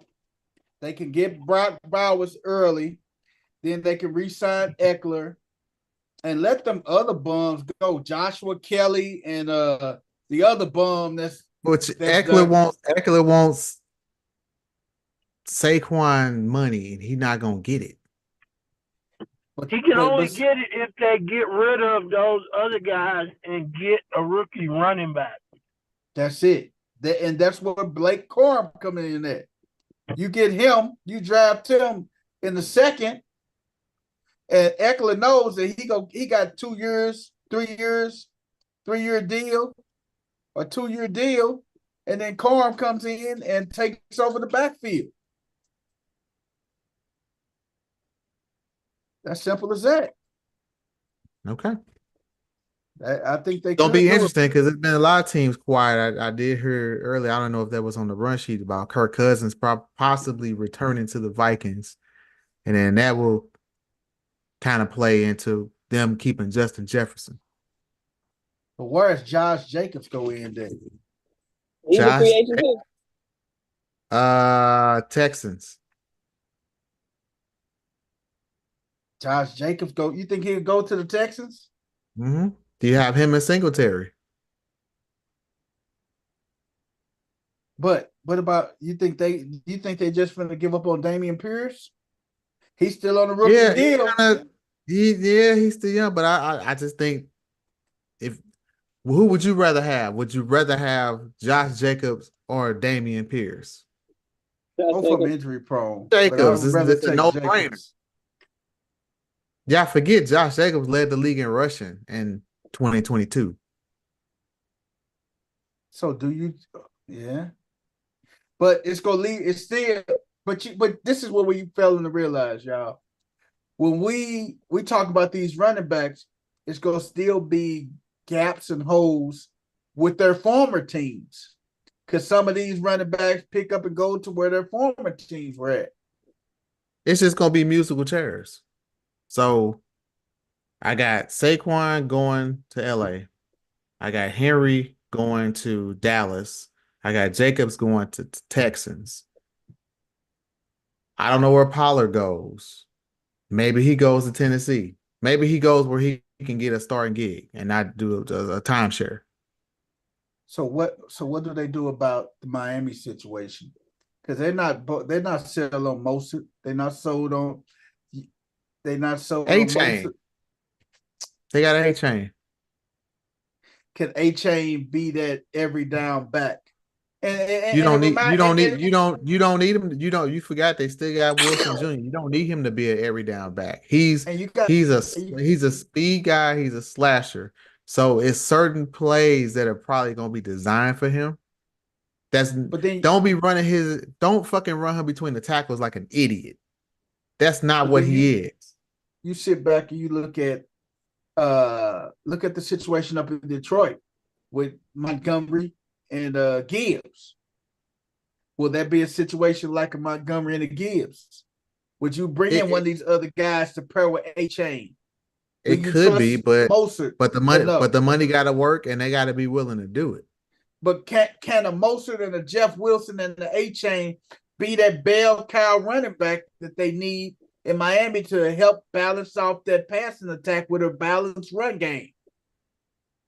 I think it's their play calling. And they need that, believe it or not, they need another receiver. They actually need a tight end down there too, man. They need a big tight end or they need a big physical receiver. A tight end will free up a whole lot of stuff for Tariq and Waddle. Tariq and Waddle are the same. They basically slot receivers and you playing them outside. You don't have a big tight end, physical, man. They need like an A.J. Brown. Nah, they need like a Zach Ertz, man. That's what they. No, I mean I agree with you with tight end, but I'm saying if you can't go the tight end route, then you need to go get a big wide receiver. Like a Mike Williams. I don't think And he can't command too much money because he's injury prone, so you can get him for cheap. D-Hop is gonna be a free agent too this year. He can opt out and be a free agent. D-Hop may end up in Kansas City, which he should have went to last year. But Kansas City gonna snatch one of these receivers. They have no choice. But do they need D-Hop though? They gonna need another receiver. You got Sky Moore was a bust. Miko Hardman, whatever. What's my other guy? Valdez, Tony, pass. Valdez, yeah, he caught a ball in the Super Bowl, but you really gonna go into the next season with that same wide receiver core? Sky Moore. I said he was a bust after his rookie year. I think they finna cut ties with what's the name of man with Edwards Helaire. They don't need him. They don't. He gonna cost too much money. You can just go draft you one. You can go get you a rookie running back, second, third round. You know who I think the Kansas City would take? Who is that? Cody Schrader. That wouldn't be bad. Send him 200 miles west to Kansas City, or 150 miles, or how far it is from Columbia. That's an easy one. Yeah. And then you let Edwards Helaire walk because he gonna cost you too much. You got Schrader for 4 years on a rookie scale contract. Hey man, and you keep Pacheco fresh. Yeah. Hey man, let's move on, man. Will Russell, Wilson, and Fields hit the free agent market, man? Yep. Fields is gone. Fields gone. Fields gone. Going to Atlanta. If you listen to what that GM said, that just tells me he gone. Yeah. For the right price. When you start talking about if something comes up and you're gonna make sure you're gonna do right by Justin, yeah, you already planning on getting rid of him. Ryan Poles, the general manager. And that's a brother, too. Do you think it's a mistake? I do. Everything Chicago has done in the last 5 years has been a mistake. Yep. So why would this be anything different? First of all, you get a young quarterback and you don't give him any stability. And then you fault the quarterback for not having stability. So that's my first issue with it. You keep changing offensive coordinators on this young kid. You keep changing up the offense. How do you expect him to be successful? Won't have a chance to be successful. Every year he's getting a new playbook and coming in to OTAs and learning a new system.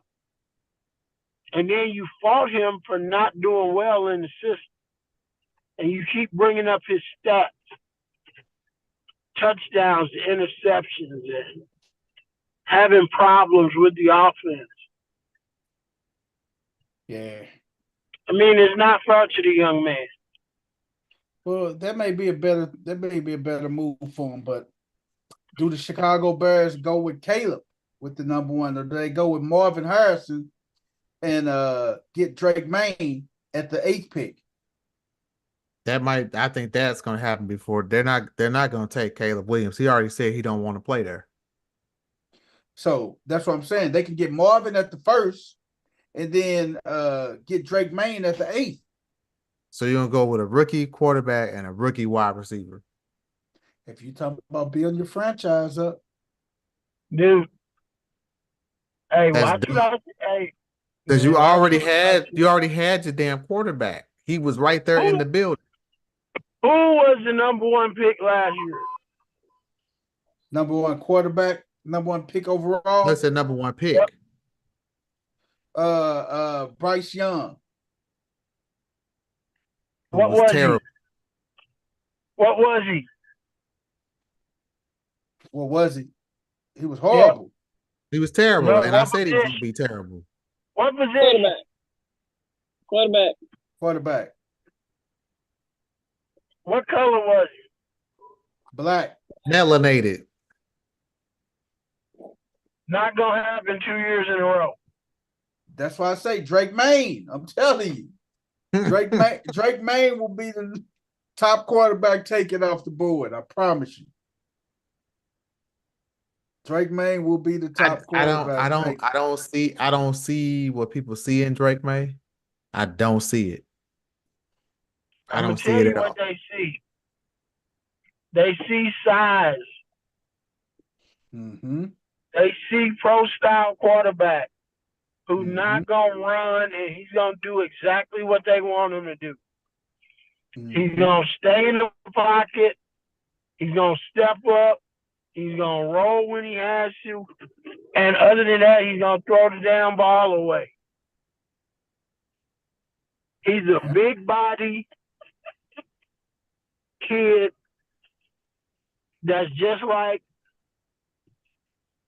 old San Francisco last man standing.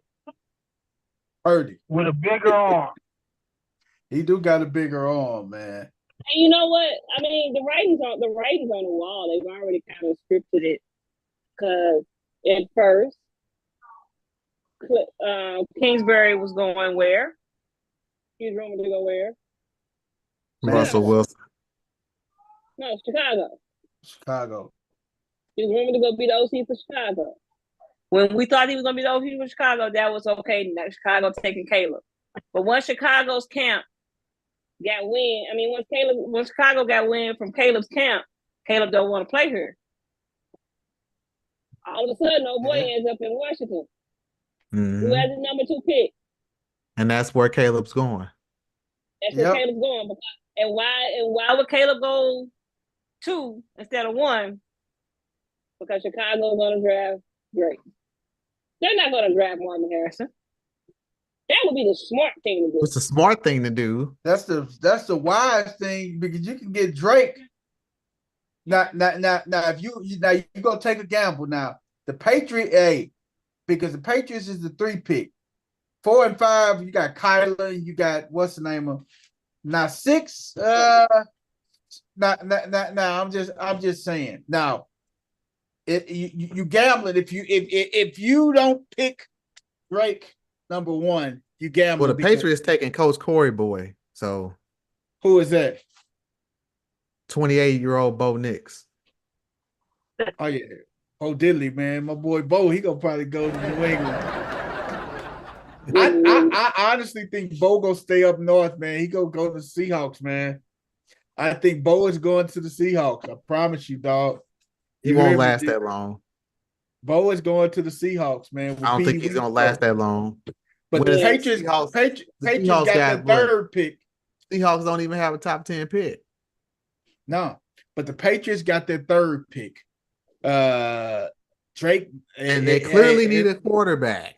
If Drake's there at 3, man, hey, that is right up Robert Kraft's alley. Get his next franchise quarterback. But he's not. You just said Chicago's going to take him. If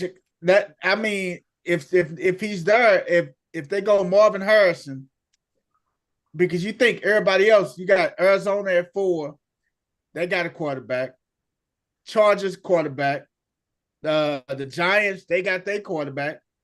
What's the name? I've been hearing rumblings. They ain't happy with that's what they gave the money to. But they gave the money to. Ain't nobody else. They can't trade him away. They're stuck. They're gonna have to eat it. And then Tennessee, number 7, they got their franchise with Will Levis. Atlanta is the 8th seed. That's what Fields gonna end up going to. So the Bears sitting at 9. Here, I'm gonna give y'all a sleeper quarterback. What makes you think the Bears won't take him with the 1st pick? That's what I'm thinking. I'm thinking they probably will take him, man, because if they take him with the 1st, Marvin Harrison go fall right in the Arizona Cardinals' lap at number 4. Here's a sleeper quarterback that nobody's talking about. You I want to already know- guess? I know who you finna say. Ooh, Sleeper QB that nobody's talking about that's flying underneath the radar. Just answer this question. Is he black or white? And I'll tell you. he black. You talking about Jaden Daniels? No, Or Michael Penix? no. I think Jaden Daniels might go along. Depending on what team he go to, he might have the same type season as Bryce Young, even though he's a little bigger. Spencer Rattler, From South Carolina? South Carolina. I'm just excited with the fact that the teams ahead of my Steelers need so much more than a quarterback that the chances of a decent one falling to us. Spencer Rattler. Hey, man. Like, keep on passing these quarterbacks, baby. And CC always talk about our quarterback at Notre Dame, say Sam Hartman, man. She say he a granddaddy and stuff, man. She lousy for that, man. You better stop talking about Sam, man. So where's old Russell Stilskin going? Russell. I keep hearing Pittsburgh.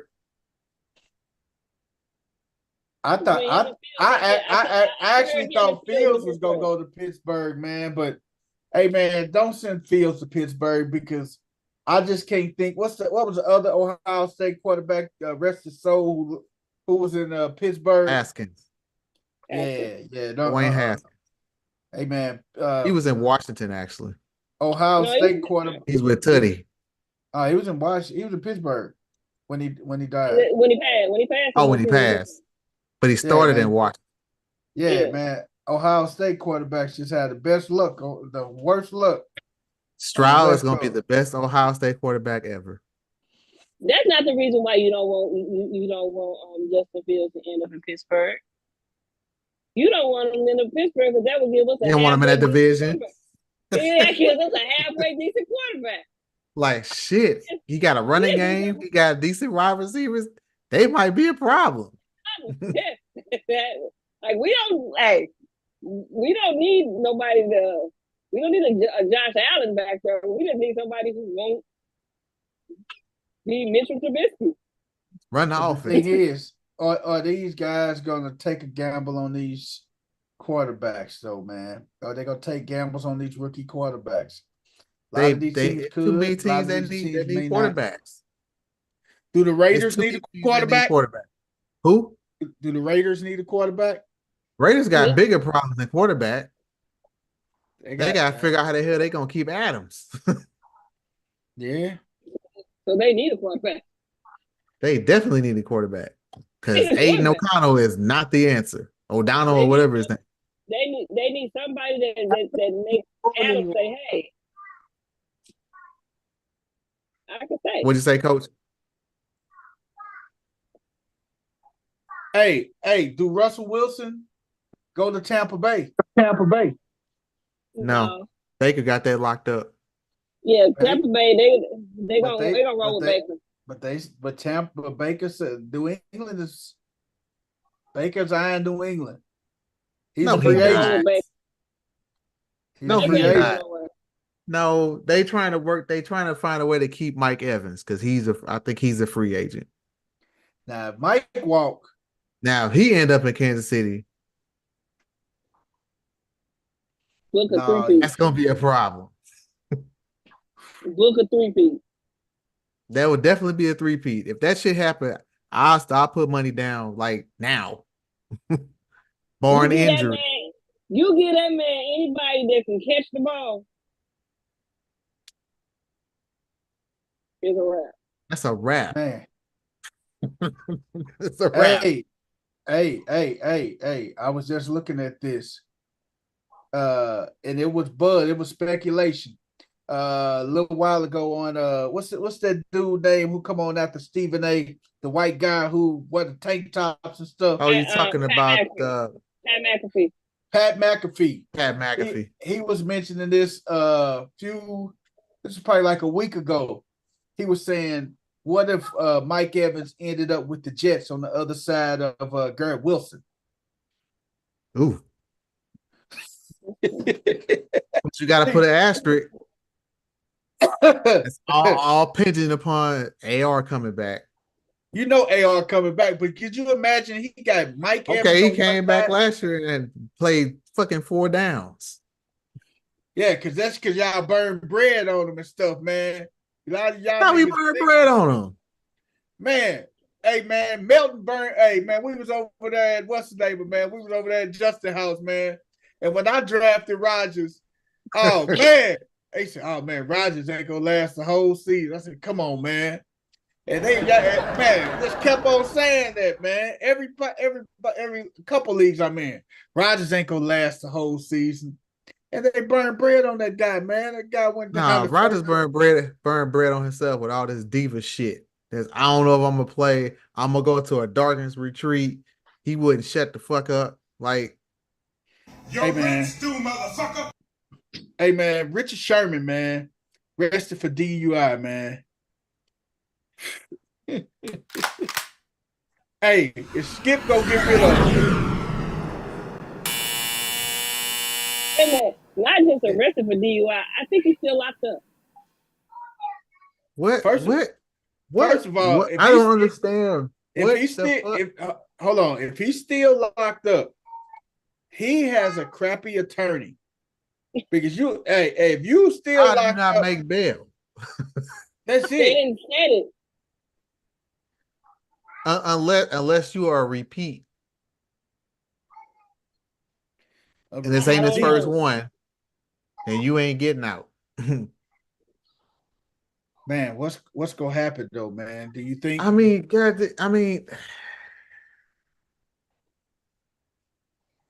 I don't understand what the fuck they be thinking about. Like, Sherman done does a lot of dumb shit the last few years. For him to be as smart as he is, I don't know what goes through his mind. Yeah. The dude is smart. But for some odd reason, he feel like he gotta prove something. Like, I don't understand. Maybe it's just me. Correct me if I'm wrong. He was an academic All-American at Stanford. 3.9 grade point average. You ain't walking up in Stanford. A 3.9 GPA, dog. But he want to be Glocktavius. A 3.9 GPA, man. That's just ridiculous. Hey, man, before we move on to Eric Bieniemy, man, but one more person we forgot to talk about whose name is rumbling out there in the quarterback market. Deshaun Watson. Deshaun ain't going nowhere. His name is out there. The rumble is out there with his name. Because they Somebody were impressed with Flacco. That's somebody in his camp rumbling that out there. Because ain't no way in the world. Deshaun Watson got too much guaranteed money. Hey. You hear that? Those the teams interested in Deshaun Watson services. Right. Hey, that don't mean the Browns ain't trying to shop him. See what they can get from him. Ain't nobody picking that shit up. What they gonna the Giants gonna take him, and then here you take. We both made bad deals with quarterbacks. Let's just swap. Here, we'll take Daniel Jones. You take Deshaun. You take our trash, we take yours. No. Maybe change the trash. Hey man, Eric Bieniemy is the offensive coordinator at UCLA. I told you, man.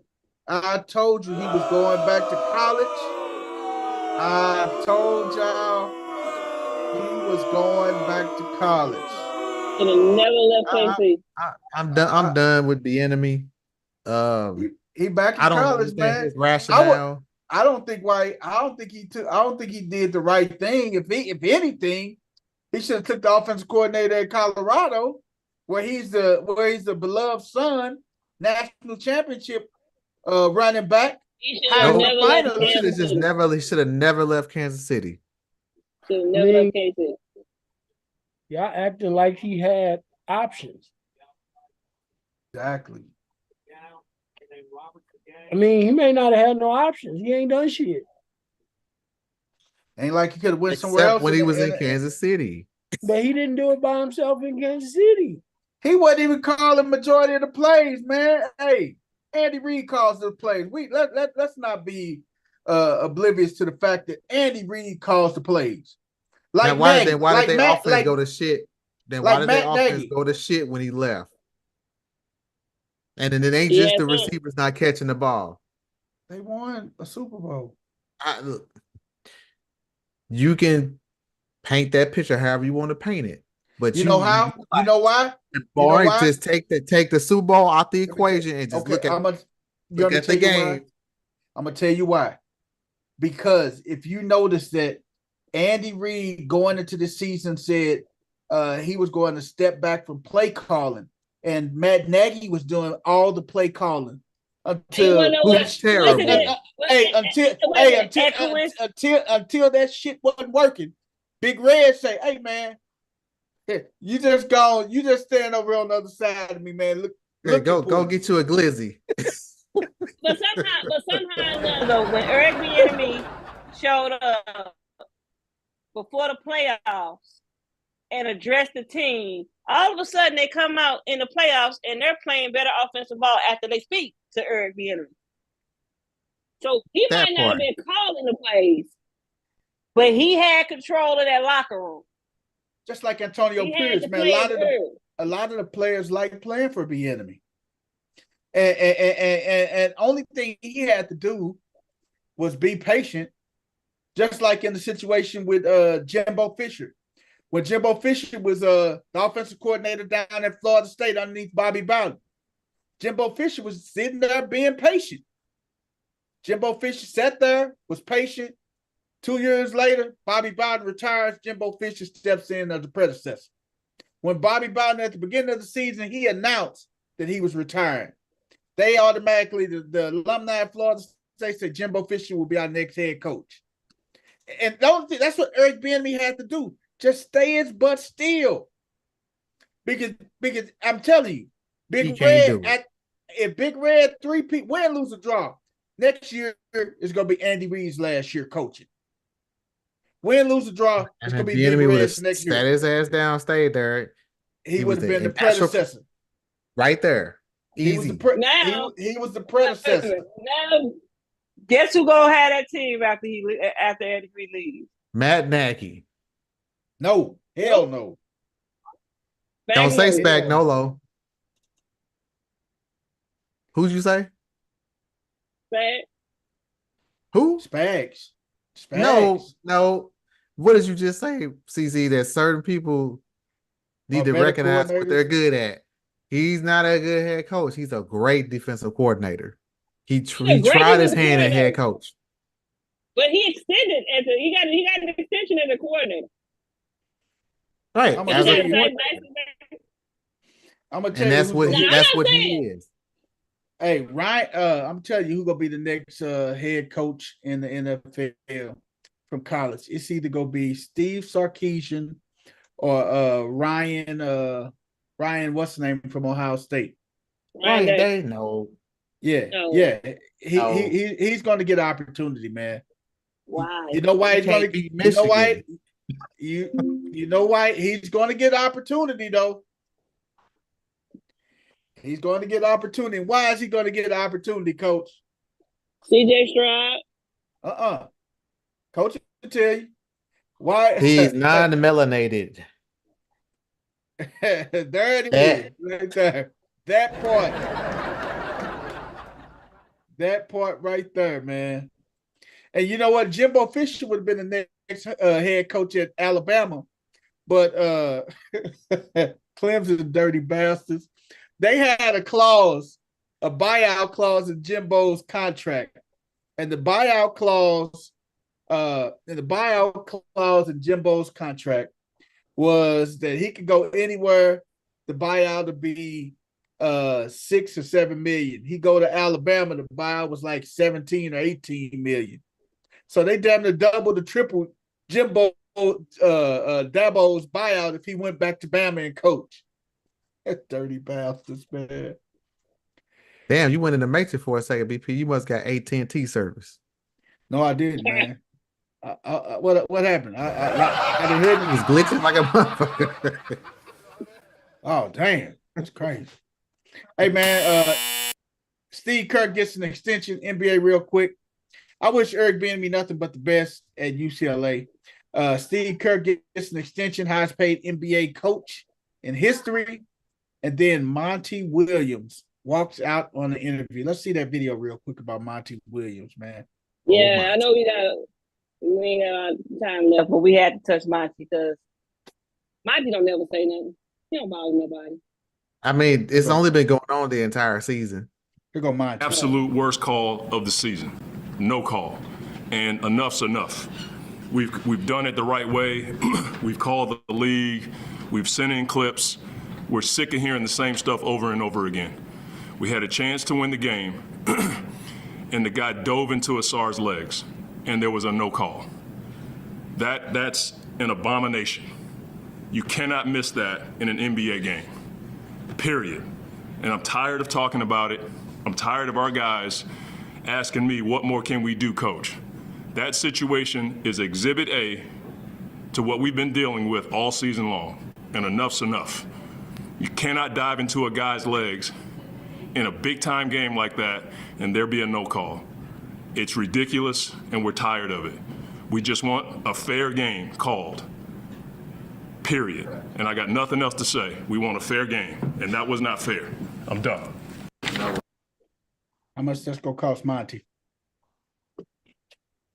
Couple games. No, it ain't gonna cost him no game. It's gonna cost him some exchange though. No, a couple game checks. Oh yeah, it's gonna cost him at least around 25,000. 25,000 is standard. And if I was money, I wouldn't pay it. I'd make them have. They had to send a bill collector to get it. You know how when you get a bill and it turn like pink? That's how they'll be waiting on my money. Coach, what you say? What color the money go to? What color? It will turn pink. Yeah, it'll be pink. Coach say the bill gonna turn pink. Motherfucker. Not pink, Coach. Mm-hmm. You ain't paying nothing, did you, Coach? Your rent's due, motherfucker. I'm in 100. And it will be like second notice, then it turned yellow, third notice. So my thing like, is this. God damn it, final notice. This is my thing, man. What they would have did if he dove into his leg and he dove into his knee and he tore his knee up? What are they gonna do, man? It was just a horrible missed call, man. Look, I'm gonna tell you like this. What I've been saying. It gets worse. It gets worse. It gets you know worse. What I'm sick of? What's that, Coach? Officials after the fact saying they blew a call. There it is. Because in the last 2-minute report, they said we missed should have been a foul. And then guess what? They're never going to be held accountable because they don't have a press conference. Because that's how they feel like they were just accountable right there. Just saying we missed it. Yep, coming out public and saying, well, we missed it. Man, get the hell out of here. When's the last time you've had Monty Williams, who's a respected NBA coach, Steve Kerr, respected NBA coach. You've had the coach from Toronto. You've had the coach from the Knicks. You've had all these head coaches going completely off on officiating. Never at this clip do you have it. Heck, you even had Ant-Man when they did the sideline interview a couple weeks ago. And they won the game. Said, well, it wasn't because we was getting any calls. Like, I've never seen it this bad. I've never seen it this bad. It was bad. Horrible right now. It's bad. NBA calls are really, really bad, man. Hey man, we're gonna go. Anybody got any what the hell before we slide up out of here and we pick up the rest on Thursday? I don't have one. I did have what? I don't have one this time. What? We just touched on mine. Mine was these officials backtracking at the end of the game saying they made a mistake. Man, nobody want to hear that. Man, sit your ass down. That was my what the hell. I'm gonna put this in there for you to. I'm putting the chat. Hold on. In the Zoom chat. Yeah. I put it in the Zoom chat. This is my what the hell. You got it, BP. Let me pull it on up here. It's to the Miami Heat suspended players.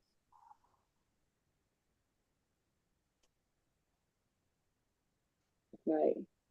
They got, if you didn't know, 5 players got suspended from the Miami Heat and Pelicans game. And Jimmy Butler was one of them. Getting involved with the stuff was already bad enough. These fools having a watch party. Say it in they suspended all. It's like, what the hell? Let's go, Heat. How you say it in Serbian? Ajde. Who? Ajde Heat. Just Ajde. Ajde Heat. Ajde Heat. Ajde Heat. Ajde Heat. Let's go, Heat. Let's go, Heat. Say it in Serbian.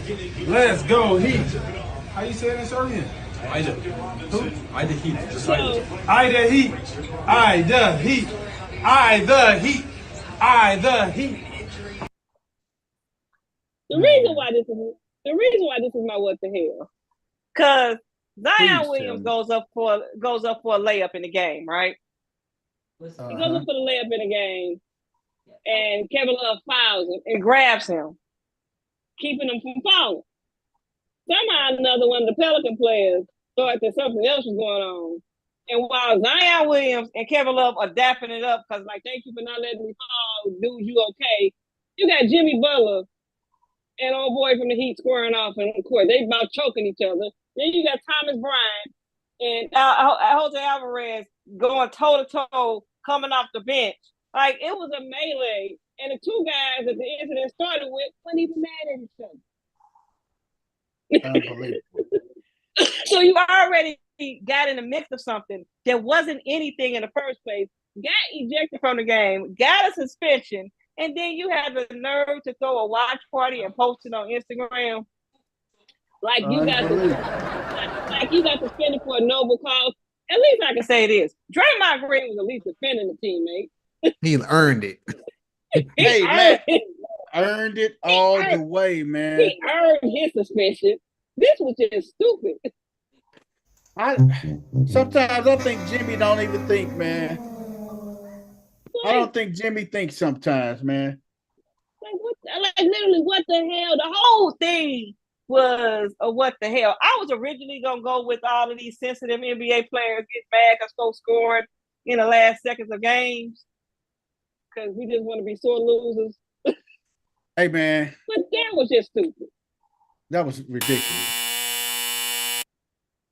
Hey, man. That's it. Hey, man. Here's my what the hell, man. Big shout out to my boy Ace Vane, man. I gotta share it with you. Not again, hits man. the stage at 11 p.m., so we need to go now. Fred, are you wearing a thong? Huh? No! And keep your nose in your own musty affairs, Velma. That's most definitely a thong. No doubt about it. It's not a fucking thong, damn it. It has an upper part. Okay, so it's lingerie. No, bitch. It's a bodysuit. You mean like a leotard? No, not a fucking leotard. This is a sophisticated piece of clothing. Made of this really soft, stretchy material that just feels amazing against my skin. So again, lingerie. I'm about to smack that helmet hair do off your head. It's not fucking lingerie. This is fashion. Something neither one of you bland, basic bitches will ever understand. Ain't no way you finna talk to me like that. Not while there's a silk string nestled snugly in between your stank-ass man-booty cheeks, bitch. How your bitch-ass go to one Playboy Carti concert and come home dressed like his baby mama? I'm dressing like him. Knowing damn well you ain't get that out the men's section. On God, bruh! I have the same garment. That's how I know that shit is lingerie. God damn! And also I know, this is one of yours. You better be fucking bullshitting. Playboy Carti hits the... This is the other one, man. This is the other. I gotta show this. Hands on your knees. Christ, Hands man. on your knees. Hands. God damn it, why does it smell like deep-fried urinal cakes in here? Get your bitch ass out of here, Fred. Is that your twerk wind? What? It smells like sea monster shit in here. What's all the commotion?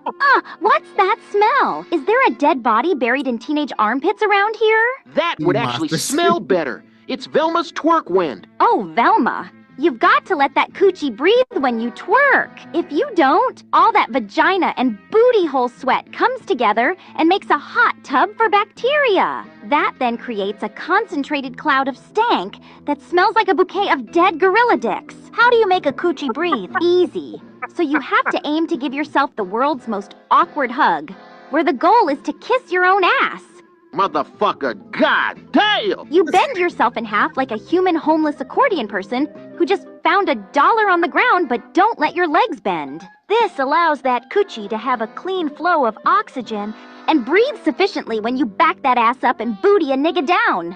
I am so hard. Bruh, what the fuck? Hands on your knees. I can't. Man, what the hell, man?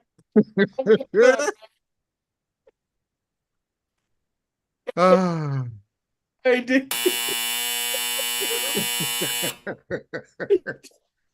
Classic, what to do? You gotta love Ace Bane, man. Big shout out to my man Ace Bane, man. Huge shout out to Ace Bane, man. That's it for tonight, man. Another amazing episode of No Balls, No Glory, man. Check us out on Thursday, man. Oh, man. Hey, man. We out of here, man. Check us out on Thursday, man. We're going to get up to it, man. Peace out, y'all.